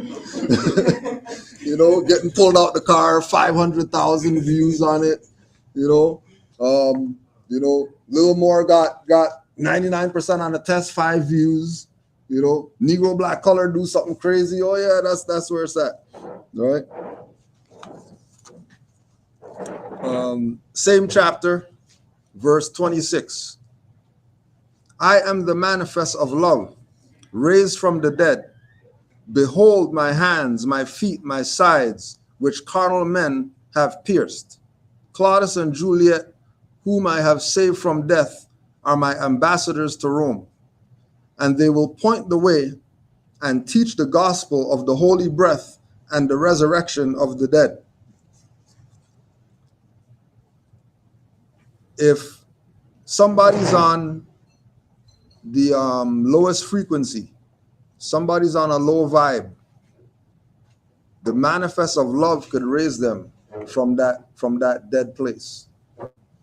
The individual, think of how much a dollar, 5 notes or whatever means to somebody out there who has nothing. You know what I mean? And how, especially, and it seems it's almost with everything that when it comes to Moors, that a Moor doing it gives it this extra thing. There's this extra thing to it. You know what I mean?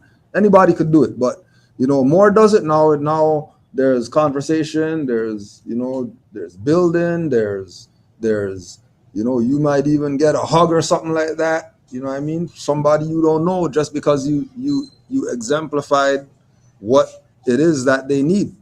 And majority of people are hurting in the world because they don't have love. You know what I mean? And it's a hard thing to get if you're looking in the wrong place, which is again where we come in, and all the Moors who are on this level, all the Moors who are on this level, there's an obligation that we have to making sure that when we say that we honor Noble Drew Ali, one of the ways that we honor him is by living by this principle and exercising our life based on this principle. Right. Chapter 20. Shut not thy bosom to the tenderness of love. The purity of his flame shall ennoble thy heart and soften it to receive the fairest impressions. Right. So think about the embosser, the seal embosser, or the wax, or whatever the case is, and that it has to be hot in order to make the impression, right? So once you close yourself off from love, then you become hard. The more you turn away from love, the harder you get. The harder you get.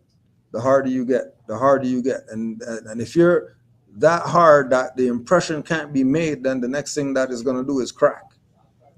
Right? When they break the seal, right? The seal's hot, you put the seal on, and then it cools. Once the seal cools and you break the seal, that's it. Seal's done for. Right?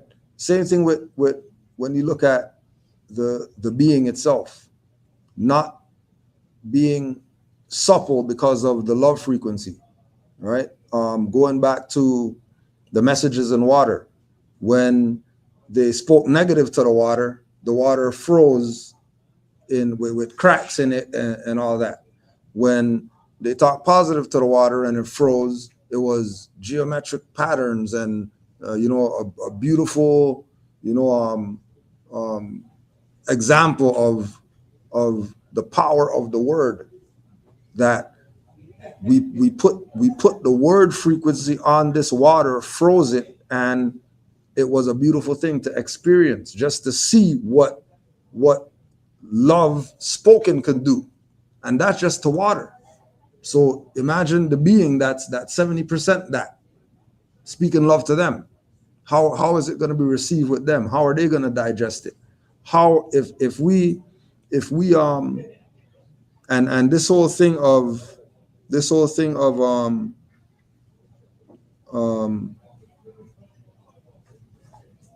being softened to receive the fairest impressions.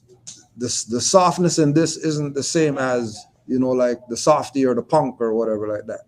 Not that soft, right? This is being able to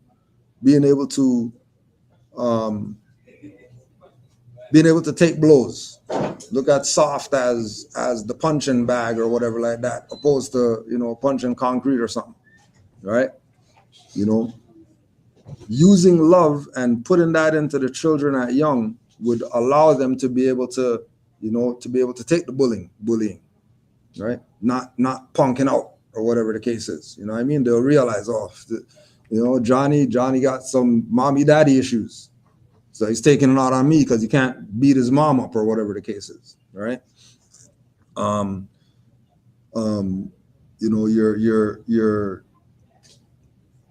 Your boss is a dick or whatever. This guy's just an asshole, I don't know, whatever like that. No, well, that's just how that being is. But I know for myself that their hardness is not going to have any effect on how I do my job, whether I show up, not show up. If I do show up, I'm not going to be deterred by this individual and their offness. You know what I mean? The love that I vibrate on is going to have this individual not even want to deal with me. You know what I mean? Not let them go take that stuff to somebody else who cares or whatever the case is. All right. Any comments, questions? Good. Chapter 21, marriage instructions for man and wife from the noble prophet. Verse 4. Who is she that winneth the heart of man, that subdueth him to love, and reigneth in his breast? Lo, yonder she walketh in maiden sweetness, with innocence in her mind, and modesty in her cheek. Her hand seeketh employment, her foot delighteth not in the gauding abroad. Right, again, the idea of the love frequency, the idea of the heart of man, and then the power of women to be able to subdue that man to the love frequency, right? The power of the parents to subdue the offspring to the love frequency. The power of the boss to have the employee love what they do. The power of the leader to have the soldiers love the nation, so that they're going to defend that to their death, right? They're going to stand up for it regardless of what. They're going to stand up for this thing because they have the love frequency in them. Drew Ali is telling Moors, you better defend this for your life. Put your life on this to defend this, because what I brought for you, there ain't nobody else gonna be bringing it, and nobody in the past brought it. So that should be enough that we go all out for him. Right?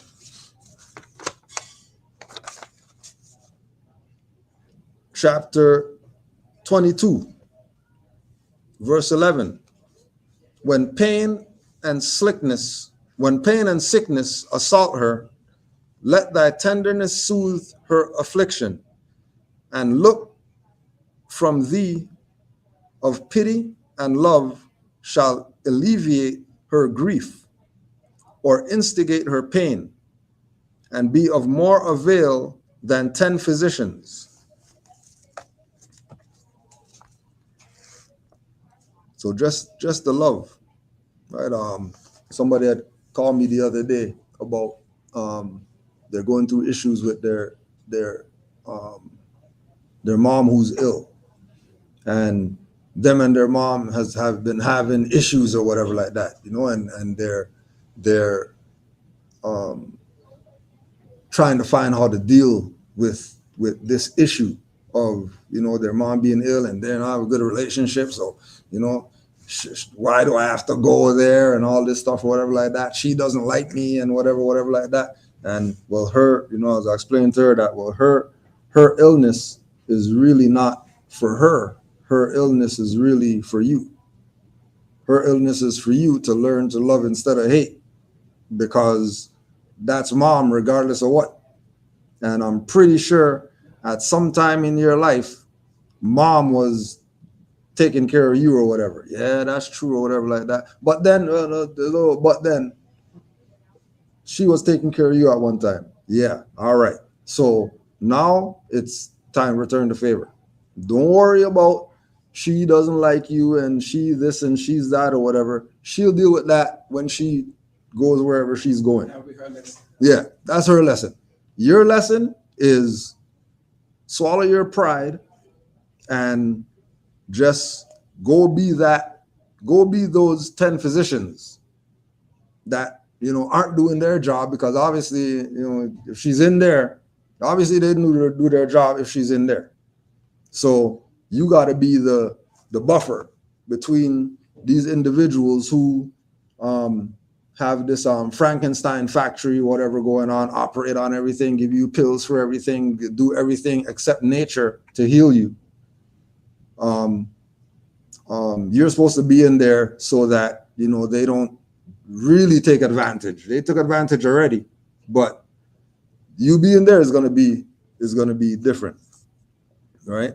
So when pain and sickness assaults her, let thy tenderness soothe her affliction, and look from thee of piety and love, and that is going to take the pain away. That's going to do more than 10 physicians could do. Just loving. That's it. Just showing love. That's all. You don't got to take food over there and all that stuff. Just be there. Just be present. And that alone, whether it's in her mind or not, the fact that you're there and it's not just her to battle these demons by herself on this hospital bed or whatever, she'll be all right.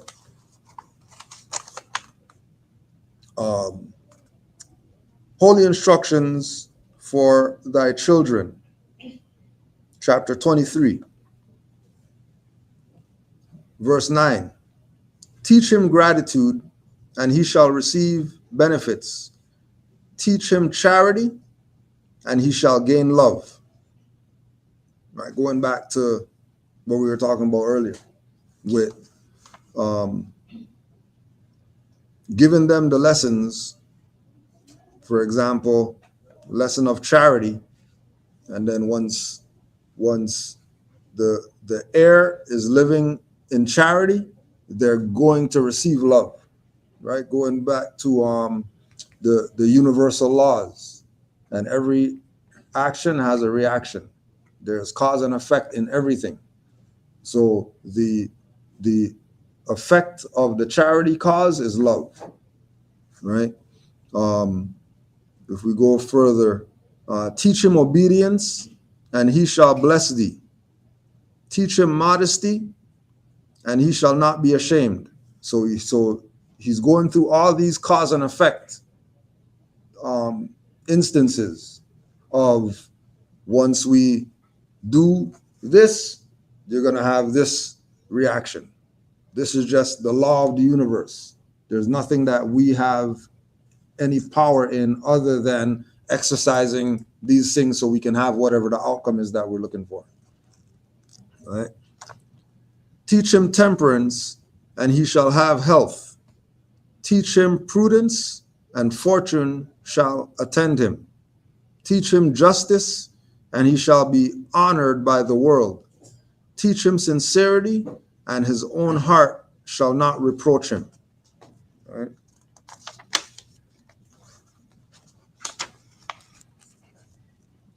Chapter 27, verse 12. His heart hardened with the love of wealth.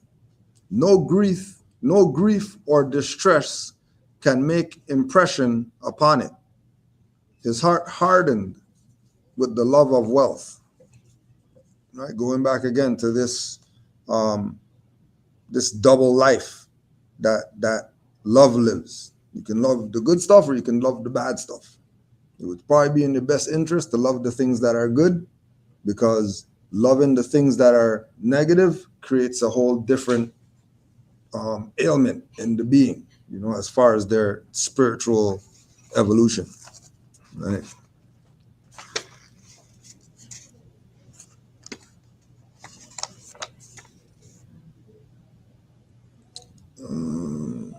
Chapter 29, verse 16, magistrate and subject. Their affection unto him begetteth in his breast a love of the public. The security of their happiness is the object of his care. Their affection unto him begetteth in his breast a love of the public. The security of their happiness is the object of his care. Right? So again, with things like this,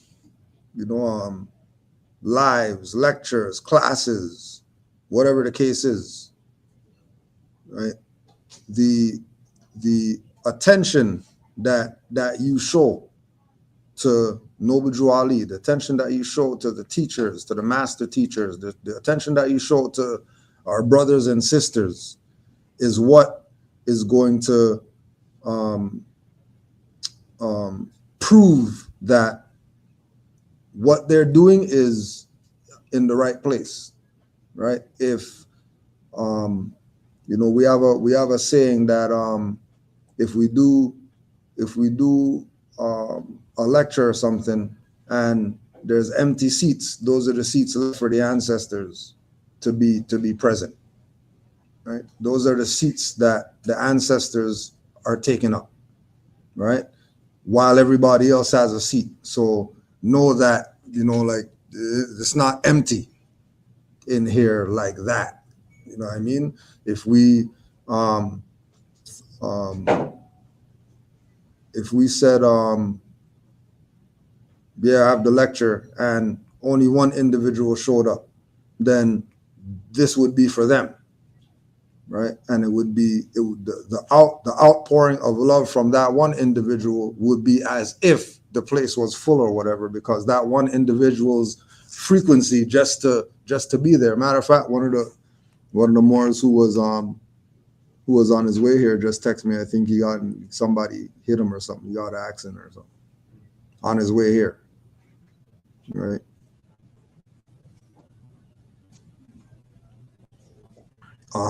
And then it was at Moorwood or something. A Moorwood, AMURWOOD, a Moorwood Drive is where this thing happened. So, nothing is happenstance. It was a Moorwood, and the next street over was Bella Ava and Gladsmore. Right. What more you want? Right.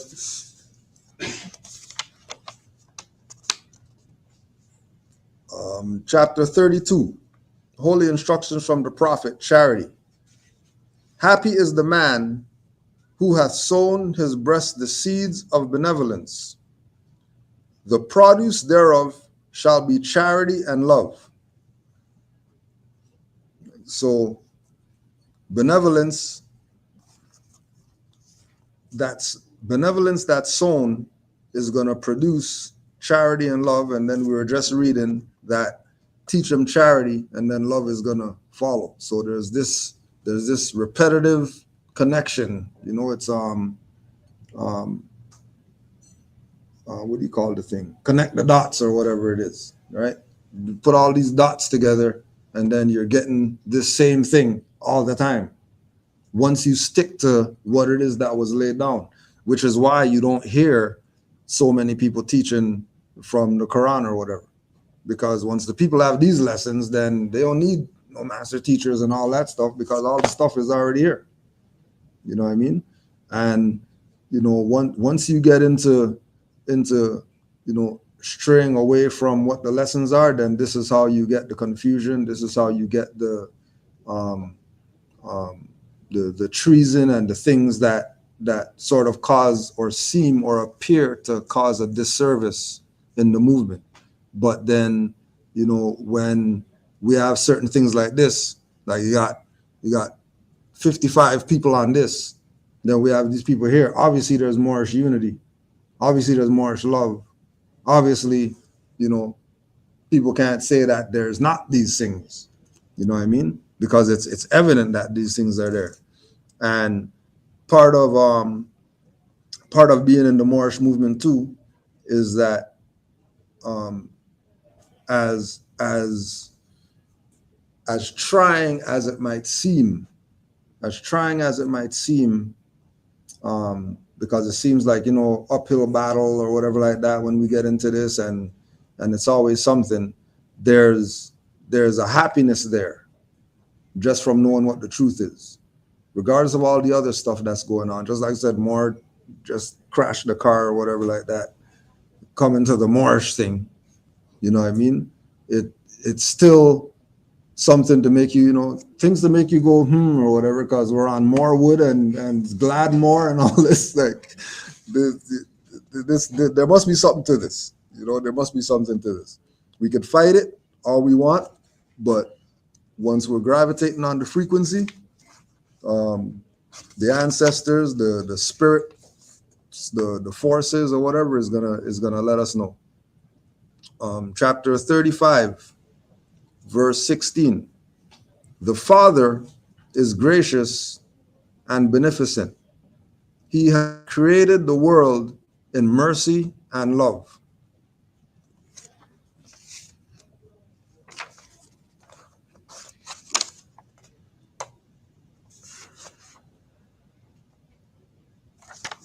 Chapter 39.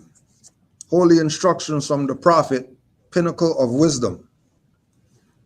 Think not with the fool that nothing is more valuable, nor believe with the pretended wise that thou ought to condemn it. Love is not for thyself, but for the good it may be of to others. Love is not for thyself, but for the good it may be of to others. And then knowing the state of our people, love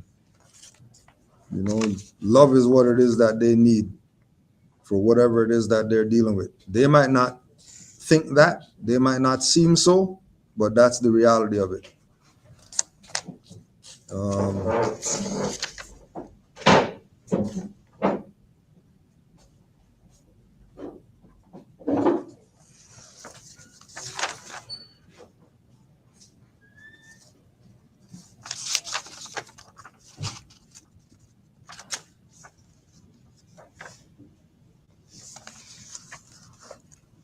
Chapter 42,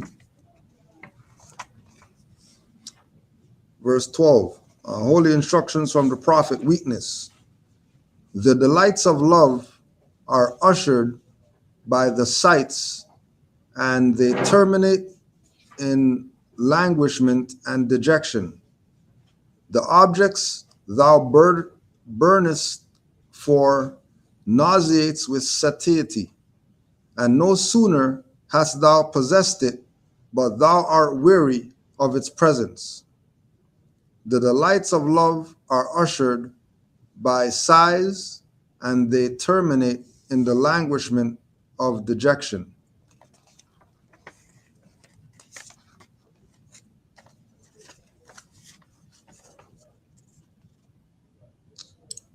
Chapter 46, beginning of Christianity.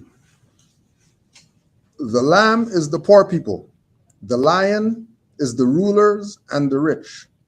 And through love, truth, peace, freedom, and justice, all men are one and equal to seek their own destiny and to worship under their own vine and fig tree, and after the principles of the holy and divine laws of their forefathers.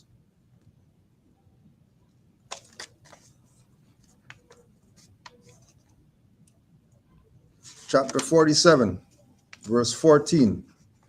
Every subordinate temple of the grand major temple is to form under the covenant of love, truth, peace, freedom, and justice, and create their own laws and customs in conjunction with the laws of the holy prophet and the grand temple.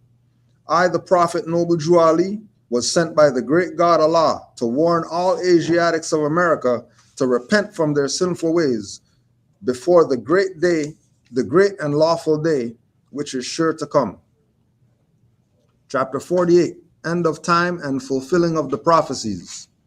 Verse 5, and the world may hear and know the truth, that among the descendants of Africa there is still much wisdom to be learned in these days, for the redemption of the sons of men under love, truth, peace, freedom, and justice. And verse 10, come all ye Asiatics of America, and hear the truth about your nationality and birthrights, because you are not Negroes.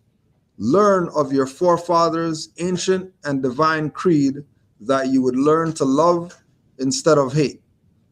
Come all ye Asiatics of America, and hear the truth about your nationality and your birthrights, because you are not Negroes. Learn of your forefathers' ancient and divine creed, that you would learn to love instead of hate. And then he closes out on the last page. The fallen sons and daughters of the Asiatic nation of North America need to learn to love instead of hate, and to know of his higher self and lower self.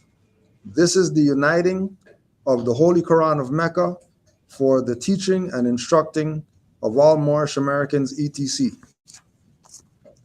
So that was chapter for chapter, with almost all. There's probably some that got missed, but majority of the pages that dealt with the love frequency, mentioned love, brought up love, so that we can have love in the forefront with regard to our teachings, our blessings, and all that. And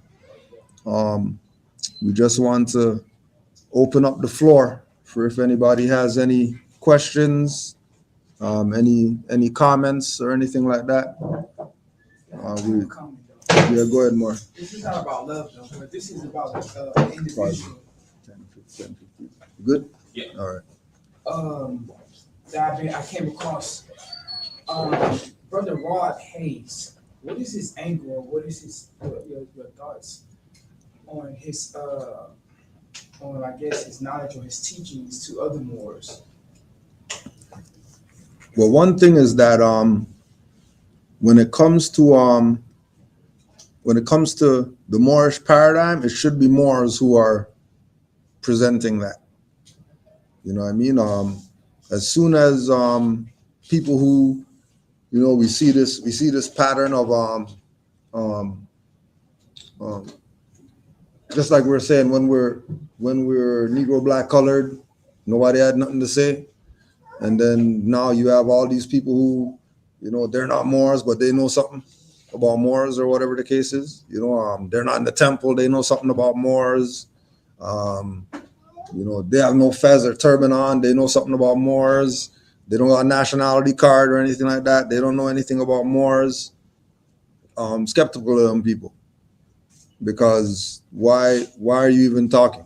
Why aren't you sending somebody to Moors if they want to learn? Especially when you have certain platforms that's going to put these people on to talk on Moors as if they're qualified to talk. So and then the other thing is all these people talking about Moors, and then they got Negro names or whatever. How do they really know? If your name's Dane Calloway, you shouldn't be talking about Moors, because you're not even a Moor yourself. How do you know? I mean, no different than a guy coming in here with spatulas or whatever like that, talk about gonna fix the plumbing. Nobody's gonna let him do that. As soon as he pulls out his little bag and starts pulling out all the stuff that has nothing to do with plumbing, you should be questioning this guy. Like, why are you here to fix the plumbing? Who sent you? Who sent you? You know what I mean? Same thing with these people. But one of the main things that stand out is, are they proclaimed? Like, are they a Moor if they're going to be talking about Moors? And if they're not, one, they shouldn't be talking.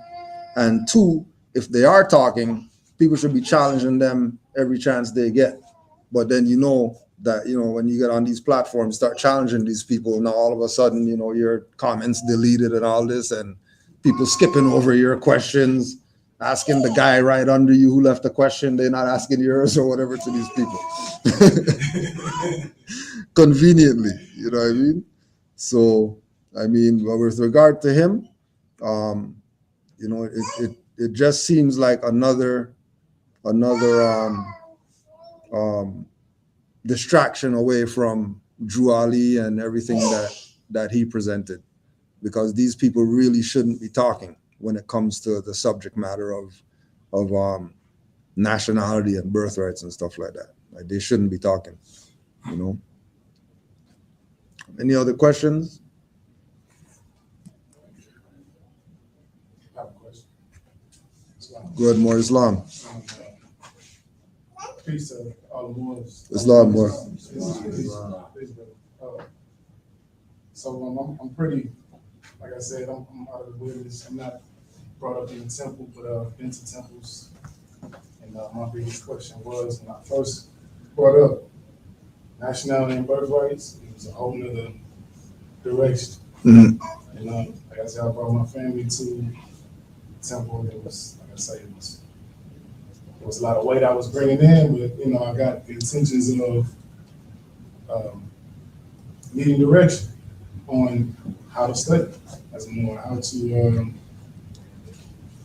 project this to my family, you know, and it was more of me. I'll say that. It just didn't feel in the direction. So as far as my question is, being a Moorish American, you know, that's not a difference, but there is some kind of persona, some kind of energy behind a Moorish American and being a Moor. Mm-hmm. You know, by me being a Moor, I'm every day. Yeah. Reading, you know, I'm in the Quran. You know, I'm not, like I said, I'm not perfect. Yeah. It's just, I don't see it as one day of the week. I don't see it as 2 days. Right. I see it every day. Yeah. But yeah, it's just how would you go out from going back to the temple and still being and doing what the prophet, you know, told us to do, is be a part of, you know, this movement. It starts with Noble Drew Ali. So then if you go to the literature, you'll recognize that he even makes the both of them. You know what I mean? It says Moors, it says Moorish Americans interchangeably. So we know what he's talking about. He's talking about our people, right? Part of this happening is for the same thing, that there's no temples that's doing what they're supposed to do or whatever like that. You have all these Moors here that aren't in the temple, right? But there's temples here. Right? And then all the Moors in the temple, they're not here. Which again is a whole paradox in itself. Like, how is it that there's temple here and then the Moors in the temple aren't here? You know what I mean? Moors temple didn't even reach out or whatever, say, hey, you know, come by and check the temple when you're in town or whatever the case is, right? Because there has been a suppression of what this is really about and what it's not about. You know what I mean? It's about the unifying aspect. So all the Moors here should, in leaving here, get the numbers, whatever like that, so that after we're gone from here, the Moors could still be doing this, right? At least having some type of, you know, because just like you said, you're supposed to be able to feel absolutely free, comfortable, whatever, to go to the temple, you know, ask questions, and get a proper response. That's just what it's supposed to be. If it's not that, then it's probably the people at the temple that's making it like that. But, you know, we're not gonna beat them up, burn the temple down or whatever like that. We're just gonna go find Moors who are vibrating on the frequency that we're vibrating on, and then we'll just build with them. You know what I mean? And then go from there. you know. But this whole thing with you know, are we MOORs or Moorish Americans or MUUR or MAO or MORE, or which ones are, like, it's all of it is the same stuff. Stop this. All of it is the same stuff. You know what I mean? And we just have to realize that it's all the same stuff. And anybody saying, you know, well, Moorish Americans is, you know, the temple Moors, and then the Moors are outside the temple. No, it's not. That's not really what it is. You know what I mean? We all know who Noble Drew Ali is. We all got, you know what I mean? If I said Holy Quran or like this, more the Quran or whatever like that, say Noble Drew Ali, more is going to point to the same guy. You know, you say, what's your national headdress? Everyone's going to point fez, turban. Nobody's going to pull up some other stuff or whatever like that. You know, so it's that's the hard part with this. That they did a number by infiltrating the temples. They were able to cause this, you know, these divisions, and unfortunately, the leadership talking about, you know, the supreme whoever's aren't trying to sort this stuff out. They're playing those Moors aren't and these Moors, and the one temple is, well, there's 5 temple number ones. There's a problem. And the 5 temple number one should have had their little convention meeting, whatever like that. Say, okay, well, who's gonna be number one, or or are we gonna all say that we're number one and be doing what we're supposed to do, or whatever the case is, you know? But again, we're looking at it from 100 years later or whatever like that. So we're gonna just have to do what it is that we gotta do, which is find Moors who vibrate on your frequency and get with those Moors. You know. Yeah, go ahead, Moor. You know, I know who I've interacted with. You know, Nasir, Salam, brother. Hey, look, Salim, I appreciate all Moors. I just know. Yeah. It was a lot of patience with me, because me starting off, you know, I was cool. Weren't we all, yo? Weren't we all? Yeah. I brought you know, my hair here, and this is the Empress. I gave birth to my hair, and you know, it was hard, because trying to figure it out, trying to, you know, get it together. But I mean, I needed that, and you told me just take your time, take it easy. Yeah. That really took a lot off me, just saying that. Yeah. It's much deeper than just being and seeing, trying to act like, you know, it's a lifestyle. Yeah. It's a lifestyle. Exactly. A lot of that question, it's in the one-on-one. Yeah. What is it? What's his nationality? Mm-hmm. You know what I mean? So Yeah. I had to go back to the Quran too for that question, because you know, the contract with the treaty that we have, it doesn't say Washington. So Right. a lot of Moors it don't say Washington, they're one with that. You know what I'm saying? You gotta go back to what the prophet said, whatever information that you go on, it's all the same. Murder. Yeah. All the same. When they see the hairdresser, They already know what's up. see the Yeah. symbols, you know what time it Yeah. is. So It's it's a love. word game, you know. Yeah. Peace more. Because I want to speak on 2 aspects. I want to start by saying, pertaining to the lesson of love. Growing up I'm from Houston, Texas. I'm from the Southwest side. I brought my son and my best friend I went to school with in East Madison. So growing up in Christian church, I remember Ephesians 6:1-4. It say, "Children, obey your parents in the Lord, for this is right. Honor thy father and thy mother, which is the first commandment with the promise, that it may be well with thee and thy mayest live long on earth. And you fathers provoke not your children to wrath, and bring them up in the nurture and the admonition of the Lord."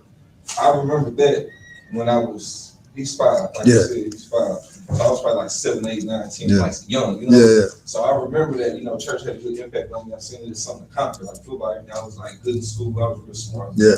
So I said all that to say, it's God is love. And you was talking about look, in the Old Testament, it says, God says, I require mercy, not sacrifice. You know, when you talk about Jesus. Now it's more about love and mercy. So with God being love, honor thy father and thy mother is very important. When I got some more science, and I realized that was like, and it's like crazy, because, and then chapter 23 was my teaching, teaching your children and everything. So I think that even in Christianity, me trying to conquer everything Christianity, there's a lot of questions and blank spaces like in school and history and in church. It's like, so this skills and everything when I was like real strong. Yeah. And so now I think it planted a seed in me to even get through going through gang banging, dealing with I do music, rap, trying to come off a certain time, going to Cali, my people from Cali, my grandmother from California. So having all these influences, I went out there, got into a situation with a pistol,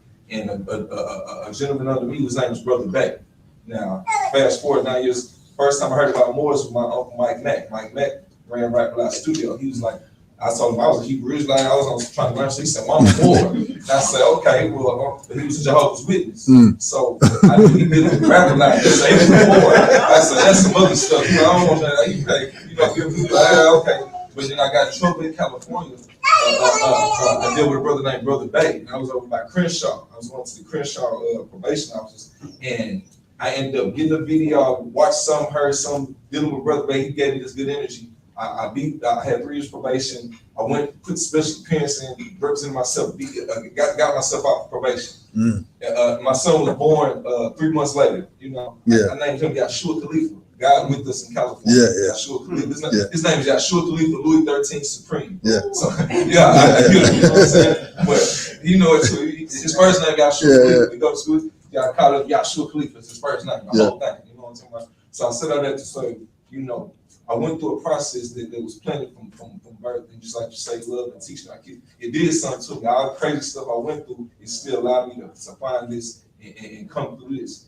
So my second aspect was as to say, I brought my friend, and for 5-6 years I've been on this journey trying to search for this. You know what I'm saying? So I went through the first 2 or 3. After I came from California, when he was first born, he's 5, he's gonna be 6, and he's born on April 3rd, like one of the same like Buddha or something like. He is the representation of the beginning of my journey, being serious with it and understanding. So being in Texas from like 17, 18, 19, I'm out here angry, mad. I'm trying to talk to people. I'm looking. I'm on RPA. I'm looking for people that ain't out here. I got the brown song. I'm angry. I'm talking to people. My dad's a teacher. His mother's a teacher. I'm talking to my dad. He don't know nothing. His brother was a Mason. So I'm trying to talk to. It's like they really. It's like So I'm out here angry, trying to. I'm coming at people, and for years people are, okay, Dad, but I'm a rapper, so I kind of was with my music. I banged on people 2-3 years. I couldn't find the energy. I went to a temple out here on the north side. I'm from the southwest. I went to a temple on the north side. It was vicious. The energy was the brothers. It was. I said, oh no, I can't be up here. Okay, I'm from the southwest, man. I north side, south side, whatever. But being from the southwest. And then go to the north side and be I can't. Because first time I got there, they was talking about car washes and all that. Man, I'm trying, so fast forward, I toned down. So COVID came, and that's when I was like, see, I do it. Now I said, gotta get back in the more sense. So I got with a brother named Brother Truth. He's a great brother, dealing with a lot of stuff going with Brother Truth. He's awesome, incredible brother, So even beyond that, I say it's other stuff I need aside from how Brother Truth and everything. So he did what he needed to do. Just like my uncle, and it was a path, California going to jail, and it led me to trying to find something. I got some Brother Truth. Past Brother Truth, a year later I met a brother named Antoine Bay. Good brother. Nothing to say. I don't want to be wrinkled and stuff, because in this Moorish movement, I know that no matter what, if it's fusion, we don't like each other, don't matter, because we are each other's brothers. We really the ones that really need each other, because we the one know. The rest of these Moors, these Asiatics, they don't know. We Moors. So Moors American, that means we know. So I said that to say, we joined me and my movie. I brought my movie and a bunch of people, like 10 people to the gentleman's little situation out here. He was on the north side. So I'm bringing people from the southwest to the north side. I'm bringing a lot of energy to the situation. Now, when I first got there, he kind of got into it with a whole lot of more, because he's from Chicago and he just got here. Got into it, and Cujo, you know what I'm talking about. You know the one I'm talking about. But like, he got into a lot of people. He was rubbing people the wrong way, and all the people that was with him in this temple at the beginning, they left. You know what I'm saying? Because how he was handling females. He got into it with some females. So then I kind of stayed, you know what I'm saying? He had the little young dude named Miney from Chicago. I was like his little side, you know, his assistant grand chief. Everybody left, so I said, I'm gonna stay here, I'm gonna hold it down because I'm from here and I really want this to work. Cause I've been looking, basically, I went through too much stuff. I've been looking for a situation where I can get to this more shine and just build people here, right here. You know, it's in California, it's in Harlem, it's in the East Coast. You know, it's there, but this Texas, you know, I didn't came down, so nah, we need this here. In this big place that everybody coming, talking about drinking out this other stupid stuff. Nah, there's too many people coming here, bet we need to work, we need to build this more science here for sure in Tejas. So I said, I'm gonna stay and hold down this little situation, trying to help the brother. I said, okay, you got good intentions, but I see you kind of got these ways, certain things, and then your energy is mainly, hey, in the temple, you know, you need to pay, right? You know, so, you know, learning throughout. So before I got to him, I learned a lot of stuff pertaining to, you know, consumer. Like, hey, bro, it's not about the money. We need to find other. We can make money. We can, you know, press people for money. But it, you know, when it starts being religiously, you know, the nobles, the prophets say we're supposed to give religion back to the church. We ain't. It ain't supposed to be. It's supposed to be more of a movement. So when we talk about the Moorish Science Temple of America and the Moorish Divine National Movement, like you said, the temples have been infiltrated, but I've even broken down even more so. Moorish Science Temple of America. The temple is the body. We the temples. Each individual Moor is a temple. Moorish science. Science is the way. Moorish, we're Moorish. Science is the way we do stuff. Temple is the body. America is where we at. We are each Moorish Science Temples of America. And so with that being said, us leaving that situation, he kind of kicked us out because he got into it with his female, and she reached out to my child's mother, and then it became y'all are traitors against it. Bro, you was disrespecting your woman, and after the second situation when you got into a woman previously, so we was put out that situation, that temple. So we got to the point where his lady and all the people I brought that made the temple at the time what it was, when you being from out of town, I'm bringing out his energy. It's like, oh, now we're not dealing with you based on how you coming off. So, you know, you get into it with women, we was gonna check you, but you end up kicking us out before we check you. So it's like, right. So in the movie, they're like, why you kicking us out? Oh, because you know, hey, bro, it was on you. And then so you quit taking your female in, putting out, taking her in. You're exposing yourself. So you making, so if I'm bringing people to the temple and then you got friction with your lady, you got us looking crazy, you know, and then your energy is, more, these finances, and y'all some traders, it's like, see, it's not supposed to be about that. We go, if anything, I got to show, let us know that you don't show us how to make money, or let's implement ways we can help each other make money, and then if you know you helping us make money, then you can kind of demand it, or if anything, don't come off so, so we know your energy is somewhere else more, and you got other stuff going. You disrespect for women. You promote. So with that being said, we came to the point where in RV Bay, it's a pamphlet. It's a civics pamphlet. When you order something from RV Bay, they give you a bunch of pamphlets, but it's a pamphlet. It's about the tools for like the tools to like to start. But it's a section up in there. They talk about the temple being a component. I guess Tasha Bay said that the temple is a component of the Moorish Science Temple, of the Moorish Divine National Movement.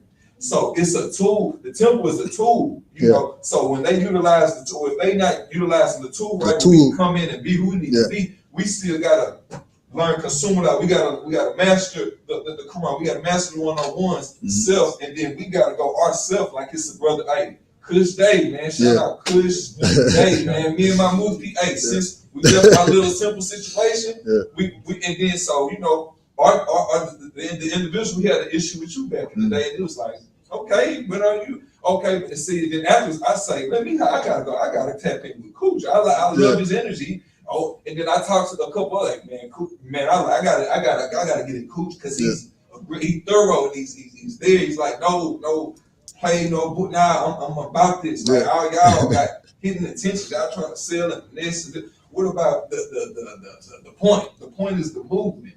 So the Moorish Divine National Movement. So now we done had like a little Telegram group with his chicken cooked by 5-6 other people just so we can continue our own version of we gon' and then he told, she's from California. So he told the head lady in California that she was doing some self stuff, and so the lady told her she couldn't do her little zodiac thing because her name, I don't even put it out there, but Wise Royalty. Shout out to Wise Royalty. She do the zodiacs. You know what I'm saying? So they got on her was awesome. Yeah, you need to be bringing people to the temple, and you ain't supposed to be trying to do your own thing because we just doing Telegram. Yeah. Hey, you can't tell us to not get on Telegram and build this. Right. Yeah. Not, or we ain't, okay, we don't have a temple. Oh, and then another board said, y'all trying to start your own. We online, bro, and I'm in Houston, shit, in Cali. How you gonna tell me to not build with the people that I brought to the temple? Now we ain't got the temple, so I still gotta feed my people. Right. So I done told about this movement. Okay, so we ain't a part of the temple. We're a part of the Moors Divine and National Movement. So that's our thorough focal point, knowing that Noble Drew Ali, he erected the temple for us to utilize it. Yeah. Then he added certain, okay, now it's a religious, so it was the Canaanites. He had to change things. Okay, now so many people are already a part of it. Yeah. Now we're gonna utilize this religious situation, the exemption on the back of the so because it's already there. Yeah. So now that 100 years later, they gonna take the temple and say, okay, be a part of the temple. You gotta do this. This is all it. It's more to it than just be. Way more. We can be a part of the temple, but not be a part of the movement. Right. We can be a part of the temples and be stagnated, and now they regurgitate the same things and have this. Yeah, you need to do this, and okay, this feels like church. This is Christianity. This is the Muslim. This is nation. This is that other stuff. This is not, you know what I'm saying. So I want to add that to the extent, but now if we ain't doing nothing wrong, and the movement becomes us working on ourselves, masters to master the temple. Exactly. Individually, if nobody's around, your job is to master self.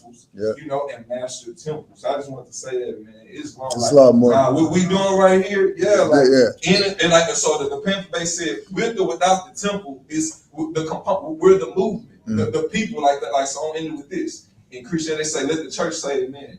We'll say, let the temple say Islam. Yeah. But the church ain't a building. The church is the people. Yeah. The temple is the people. Yeah. The temple ain't people's situations where they want to box you in. You know what I'm saying? Yeah. Cause he get on every day and bang, bang, bang, bang, bang. He get the highest honors to Canaanland Moors. Cujo, he get the highest honors to Rise of the Moors. See, these individuals, I'm out here, come build me. See, I give Kush Day money. I give Kush. You don't need to ask me for that. I give you something just because you put your energy into it. Right. Instead of a dude coming, we get to the business. Hey man, you gotta give me something. I ain't got the internet on. It's like, bro, you know, and then people's situations, you ain't even gonna go there. But now, so you can't be a certain type of person, you know, crapping on people that's out in the temple, and I'm certified, and y'all ain't certified. You ain't brother. I'm a part of the movement. I'm trying to teach people, teach myself. You know, we Moroccan. This is Morocco. Without no temple, we found out this is not what they said is. This Morocco. We Moroccans. You know what I'm saying? So I just want to end with Islam. Just love words. Just love. Any other comments, questions before we close out? I'm Keno Supreme. I'm El Salim Supreme. I'm Keno Supreme, man. I do music, but I'm Keno Supreme. That's my move. You know what I'm saying? Y'all get it, man. I'm here for y'all, man. You had something you were gonna add? Oh, you did it out. You did it all. That's how we do. That's how we do. I think it's 30. I think it's 35. I ain't been there in years, man. I went. I ain't go back. It was too aggressive. It's too much. Okay. Yeah. That's not how it's supposed to go. That's not how we gonna change like the world. You know, spark people to want to get hungry. That's not how you do it. They had the burglar bar, man. It was like big swole more. Yeah. What's up, Big Mar? What's up, Big Mar? You know, so I mean, my vibe that I was thinking was this is temple. I should be good because you know this is divine. To me, you know, to me it's divine. Yeah. You ain't feel the divinity when you're in Philly, you immediately say, "Oh, yeah, something's up, something's up." Trying to use this for something else. I went in there with Walmart Fest, you know, went in there not looking like they wanted me to look. Yeah. He was like, you know, we ain't got no gangsters in here more, so you got to straighten up your fez. And, you know, you with the Lions now. Yeah. So when they started saying that, where's your tie? It was like, if you were more, how would you, you know, handle a crowd of people? Like if you was given a position to speak to some people, you know, how would you present it? And he was like, stand up if you want to speak, if you want to do it. And I stood up, but I was like, no, let me sit down. As I sat down, And he looked, he was like, no, I'm not going to tell me what you want to say. And I was like, well, I mean, I said, I studied RV-based publications. And, you know, I go off the Zodiac Constitution, divine bylaws, you know. Yeah. I said Zodiac Constitution. He was like, what you say? I was like, Cloud of Destiny?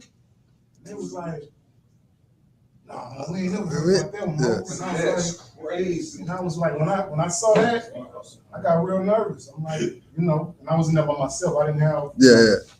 I didn't have no one there because this is my second temple. So I'm like, whatever vibe I get, I don't want my family to go through that because it was heavy the first time. But yeah, like, you know, seeing the locks at the gate, got the big sword one at the top, and then he preaching. To me, he was preaching. He wasn't really building. He was saying it like he was talking to me, or he was talking to more that's new. And he was like, teaching what you're teaching, you know, you're teaching about the prophet. You cannot be, you know, just saying what you think feels. You know, so I was like, I took it, and I just ran with it, and I was like, yeah, I'm gonna have to just take my time on this one. These experiences didn't resonate for me, so. They want to push the movement. They pushing. You know, And just in regard to what you were just saying about not saying what you feel, right?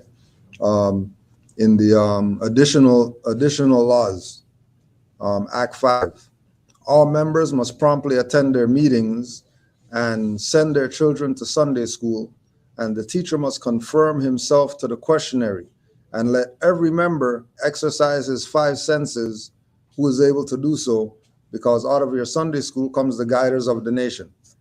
So you have to exercise your 5 senses, because you got your 5 senses. He has his, she has hers, the other little man has his, or whatever like that. So this info is going to hit everybody different. You know what I mean? The guideline is Noble Drew Ali, right? That's the template. You know what I mean? That's the blueprint, right? But you know, just like blueprint for the building, a guy could come 10 years later. Once the standards are right, they could add on 50 sections to this.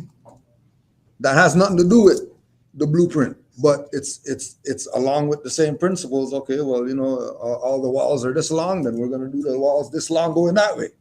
That doesn't take away from the blueprint. So make sure that you're exercising what it is that you get from this, because everybody's going to get something different from this. And again, once you're following the guideline, then nobody should have any issues with what it is that your demonstration is. You know what I mean? One more thing, you know, like the Moors of the Lighthouse, you know, they was ready for me. It's just I was going through the mental part, because I was like, I don't know who to trust, because they pulled up on me with so much love. It was like, I see pheasants, and I'm like, okay, got my Empress here. I just had a child, you know. Hope they really take that serious, but it's just the capacities that you need to really comprehend the situation, or comprehend who you with, who you coming to, and they kept it 100 with me. It's just at the time I wasn't as man, I don't know. It just wasn't resonating. Now. Exactly. Straight up. Accident up the road, man. I was late. I was trying to get here. I was supposed to be here. Actually, I was trying to get here at 12, man. 12:30 though. But yeah, man. It's like everything started happening, but Islam taught Moors, and Islam. Man, honest to Canaanland. Islam more. Supreme honest to Noble Drew Ali. So let me wrap this up for y'all, bring it full circle, right? I'm Hassan Bay. That's my grand chief, right? He reached out to me through a brother, man, who I know for 30 years, and we put it together, right? So my brother, Amir L. They very cool. He's there in Georgia, right? So long story short, Allah works in mysterious ways. Everybody knows that, right? So this guy right here, he seen me one day in the park with guns with my 2 daughters shooting apples. Am I lying? Shooting apples and bananas, teaching my daughters the principles, right? I'm fessed up. He So I see him fessed up. I'm like, damn, they're going more. Oh my God, bro. You know what I mean? I'm like, they're going more. Oh my God, right? Oh God. So I'm like, hey, bro, hey. He down there, and he, skeptical to come. I walk up to him, you know what I'm saying? We chatted up, linked up. Long story short, he ended up being good people. He was going through what he was going through, and he needed to reach out. He needed a job. Like I said, I've been doing this for 20 years. I reached out to him, gave him a job in the field. He never even had a job. I'd say, bro, just come and show up. I got you. Don't even worry about it. It didn't work out for him, but the point was I was there to help him, right? This was what, a year ago, 2 years ago? This just happened, just before last Christmas. Okay, Well, so Christmas. Right. Yeah. So boom, we lose touch. Lose touch. You know what I'm saying? We kind of tap in and sparkle in a little bit here and there, but we lose touch, right? Sure enough, today, you right back in my presence. You know what I mean? Right back. You know what I mean? It's I love. walk in, I'm like, damn, bro. I'm glad you still chasing it. You know what I'm saying? Understanding. That's what's up. So I know you way, you know what I'm saying, more understanding and knowledge. Yeah. From then. That's peace. It's love. That's what's up. So It's this love. lecture was successful just for that. Just for that. To reunite all of us, but Yeah. but broken paths as well. You know what I mean? It's love. Show Islam all y'all. It's love, more. Give thanks.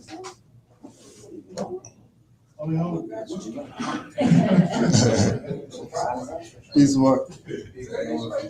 First off, I want to say it's one of the more than it's been honestly a long time since I got consistent with it. And I've always wanted to be in present and be crucial. But we always spoken on the phone, but never got a chance to. Yeah. And talk about broken paths, it's funny, I haven't seen my in a long time. I ain't seen this brother in a minute. Like, my man got feds and tassel now. So, as soon as I started speaking, I was like, the voice is familiar. And I just wanted to say, like, that's why I think, like, moments like this are important. And hopefully we continue to have these moments. Because even though we make our own paths and have our own experiences, somehow we still get to come together and share these moments, even when we're alone. Like I know the Lighthouse ended, I didn't talk to a lot of people, and it was a very quiet, lone year for me. You know what I'm saying? But even in those moments, I still had my own paths, my own developments, my own learning. Mm-hmm. And it's good to know that I'm not alone in that. If that makes sense. Other people are doing on their own too, and it just feels good. Yeah. Like a lot of things coming together. Straight. So. Straight. Any other comments, questions before we close out? I got one grandson. It's love, more. How you, with the love thing, how you deal with, your family that, I gotta say this, they're not willing to let you be who you want to be. Mm. Like, I still have family members that want to give my son's Christmas gifts. Yeah. We don't celebrate Christmas, and don't only call me by my free national name. Yeah. I don't. Yeah. That's rare. I don't do that. So they just always, I know you as this. That's their mentality. Mm-hmm. Like, I know you as this, and I keep trying to. That's not me. That's not me. This is who I am. Yeah. And I don't think that they're getting it yet, and it's kind of hard because I kind of want to be like, you know what? But it's family, so I'm trying to be loving and come at them in a loving way, but you gotta accept me for who I am, not who I was. Mm-hmm. So how do I navigate with that? One of the things for myself with dealing with that stuff is I don't want the headache of family issues or whatever the case is, right? So I let them do them. If they know me as the straw and that's all and they ain't ready for that, then hey, you know what I mean? It is what it is, right? With regard to some of the Moors having the same situation with the Christmas gifts and whatever like that. We just scratch out Christmas gifts and call it solstice gifts, and take it as that solstice celebration every year or something like that. So then that way you could still go to the house, get the food and all that stuff. You know what I mean? when they do the family stuff. Participate? Yeah, oh yeah, Like, yeah. You know, in all these, Yeah. I guess, Christian holidays. Yeah, I mean, well, Easter you know, ones. it's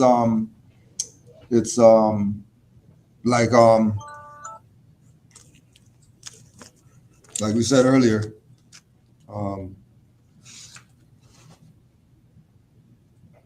the secret lessons are for those who love Jesus, right? And that's Christian stuff is his stuff. You know what I mean? So I just look at it as it's a astrological thing. You know what I mean? Regardless of whether they want to see it as that or not, that's up to them. They can do his birthday is the 25th, stuff like that. You know what I mean? They do your thing. But this is the solstice thing. You know, we're honoring the solstice by doing the gifts thing and the presents and whatever like that. And, you know, knowing and from the perspective of being involved in that, and then knowing what that means, you know, as a child, getting stuff and all that stuff, and you know, you get something, you're happy because you got some stuff. You know what I mean? You got your Tonka truck or whatever. You know, it's just a good thing to have the children happy. Right. You know what I mean? So even if we're using these quote unquote celebrations or whatever that are, you know, Roman, whatever the case is. It's not that, because we were the first Romans. Right. You know, we're you know, the three wise men were Moors, not just one of them. You know, you know what I mean?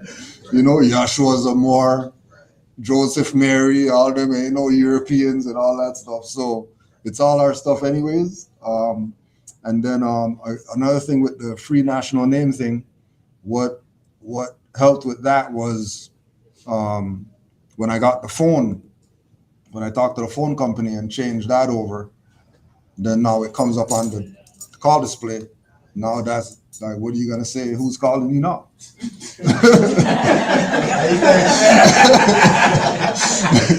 What are you gonna say? Who's calling you now? You know what I mean? You know, even though they still go back to the straw or whatever. You know, or you do something with, you know, take them to a store, you have to purchase, get the taxes off, whatever, like. Oh, you got your no taxes on your car or whatever. You know what I mean? You know, like a good purchase. You know what I mean? TV, something where the tax is going to be crazy, and then you just get the taxes off, and then you just let them hold that. You know, just hold this receipt right here. Just just remember what the Moors did for you or whatever. You know, yeah, but yeah, we're gonna get that. That's just what, you know. It just comes with the territory, you know. And again, like we were saying earlier, just knowing how to meet them where they're at. You know what I mean? If they're not getting it, they don't want to get it or whatever, that's cool. You know what I mean? You know, and you still show love. Yeah. You know, I mean, You know. just because I don't want the headache. You know what I mean? Like, I just don't want the headache for myself. You know what I mean? So I'll make sure that I don't sort of cut them out like that. You know what I mean? Just because it's family, and you know, family ties is really all we have, regardless of what the mindset is of them. You know. Please more. Couple more comments and we'll close out. He made me. I went through that with my family. I'm very, when it comes to like information, especially like numbers, facts. Right.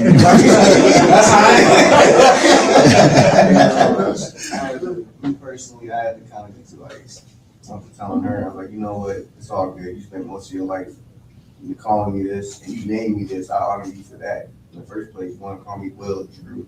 That's fine, right? You know what I'm saying? And honestly, I just want to enjoy you, man, because I don't even get much time with you. Right. I used to. Right. So if we want Thanksgiving, like, come on.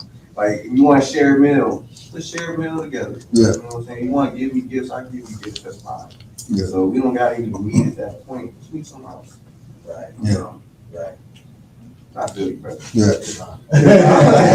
And then with the celebration thing too, like it's not like a all across the board thing. You know what I mean? Like that's limited to like my mom's because that's her stuff. You know what I mean? Like Christmas is going down Christmas. Right. Regardless of what, you better be over here and all this. So I'll be over there. Don't worry, I'll be over there. I'll be there. You know what I mean? Just because, you know, the last thing you want, mom's on you. Exactly. Right. Definitely. I feel like it's all like building though. It kind of make you strong to deal with, you know, anything, anybody, anywhere. Exactly. Work. Yep. Or what's. Yeah. Yeah. Amazon. Yeah. Like the interactions I was getting and stuff like that. A lot of the Europeans or the Caucasians, they knew exactly What's up? Freaking out. Yeah. Ain't that crazy? And they would be like, when we ask for a picture, when we wanted to ask me questions, I got invited to certain people's homes. I never went because I don't trust them. Yeah. A lot of Masons, a lot of Shriners, Yeah. a lot of Turks. And I run into Turks, a lot of Turks in Greensboro Mall. You know what I'm saying? Willowbrook Mall, all the malls, they probably own them. But it's just, it kind of like built me to really get the concept of, okay, so people do know what are they looking for, what are they expecting. And it's just, whatever it is, it's my service, if it's the interaction, they want questions, they got questions. I gotta start off with no drill because it ain't gonna be right, especially with me trying to deliver it correctly. You know what I'm saying? But yeah, man, it's I just feel like it built a lot. Just dealing with fathers, my dad, he's a minister. He preaches he goes to the prison ministries. He feeling some type of way now because I'm not. Yeah.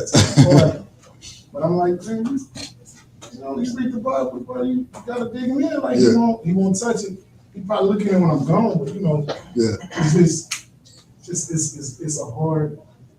it's a hard journey. Yeah, it's a journey. It's a hard journey. We change your perspective and pushing a different narrative. So unbrainwash and give them something. It's gonna be just the hardest thing in the world to tell everybody that you know before, older than you, and the ones younger than you, your peers. Like I said, they gave us this, black color this, but now it's really this. So I mean, everything that they succeed and accomplish in life goes out the window. So we tell them your life means that whatever you thought you knew means nothing. Right? You know what I'm saying? You gotta accept this. We've accepted it. You see us when we've accepted it. We accepted this is how I'm gonna build self. This is real self-understanding. So it's for you. It's not for them. If they don't want to accept it, they just create for themselves. They doing like the worst thing I feel they can ever do. Right. And they like it. That's how I kind of come with people like nothing else you got going on average.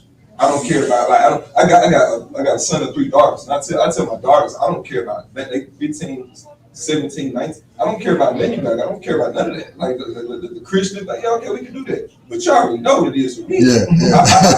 I'll give you what you want. Don't say that. Don't say that. Don't say that. I don't want you. Don't use the words with me. But I give you what you want. Stop playing. You know, because Santa Claus. We was little. Santa Claus. Okay, it's the same thing. The government. Oh, it's not really a government. Yeah. It's not really America. It's the same. Then I make people feel stupid, bro. Like the adjective is black, bro. You can't be black. You can be a black. Like nah. Let's get to it. I'm telling teachers. I like this. I'm telling pastors and teachers. You don't know nothing. I know more than you. Bro, you're a game banging rapper, bro. I'm here. I'm a know, bro. I'm royal. Straight. You know what I'm saying? Nah, we gotta give it to them. Or you're nobody. Whatever you got going on is nothing. This is everything. What y'all got going on is nothing. That's what I like Coach. Coach be bang, bang, bang. He be banging more, he banging more. I like that. It's love. We finna bang on everybody. No, they need this. Some people bang on us when we can lose everything, and now they got us. Now they own, own the control everything. Yeah. We own it. So we need to own it and control it. You know? And so you should say thank you. Okay, now it's y'all thank us for it. Now thank you, white man. No, not thank you, white man. Yeah. Some boys head on. Yeah. We the white man. I'm just saying. It's love. Yeah, now we go. It's time to go in, start next Love, year. love. Let's go. Going to grandpa neck, the pastor neck, the kids neck. You Yep, know, we going to people neck. whoever it is. You don't know shit. Let's learn some shit. I don't know shit either, but I know what you know ain't Where it's at. Then Yeah. you got a college degree. I'm like a business, I'm successful, I'm a millionaire. Who cares, bro? You're a property. They own you. They don't own you. Last thing I told It's my not, oh, go ahead. pops, 'cause he was questioning, he was a little drunk. You're wrong, man. He was like, All this shit's wrong. he was like, so I just want to know what made you do all this? I was like, well, I was raised in the church. Me too. Yeah. I was an usher.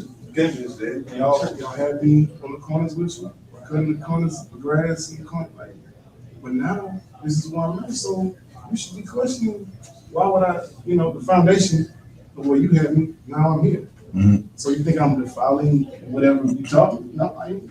I just went deep. You know, That's what they think. Yeah. That's what they think. Yeah. You They think that we're dissing it or whatever. You know, like we don't want to be the born name. Right. So why are you disrespecting it? Right. I named you that and all this. Like, Yeah. stop it. Stop it. But yeah, Morris, give thanks. Appreciate it. It was a good one. Honors to you, Morris, for showing out. We're definitely gonna stay connected and run this one again. I think we're looking at Dallas sometime, so we're gonna try to get Dallas going on.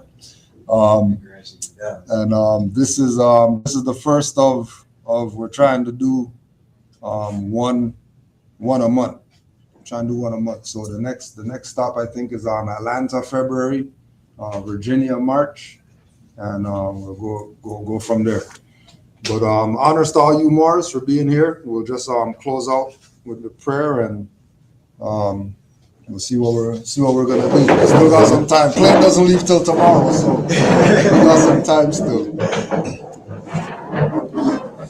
We saw the Morris in the chat as well. 5 on the left, 2 on the right. Allah, the Father of the universe, Father of love, truth, peace, freedom, and justice. Allah is my protector, my guide, and my salvation. By night and by day, through our holy prophet, Noble Drew Ali. Islam, Ashe. Islam, Morris. Oh yeah, and before we go, we want to get a picture. Yeah, we want to get a photo so we could just commemorate all the different stops. So I think we'll probably I don't know if we'll do it. We'll probably do it facing that way. We'll just get everybody lined up around up here somewhere. Yeah. Peace more. Yeah, we'll just face this way. We'll set up a camera and get that done.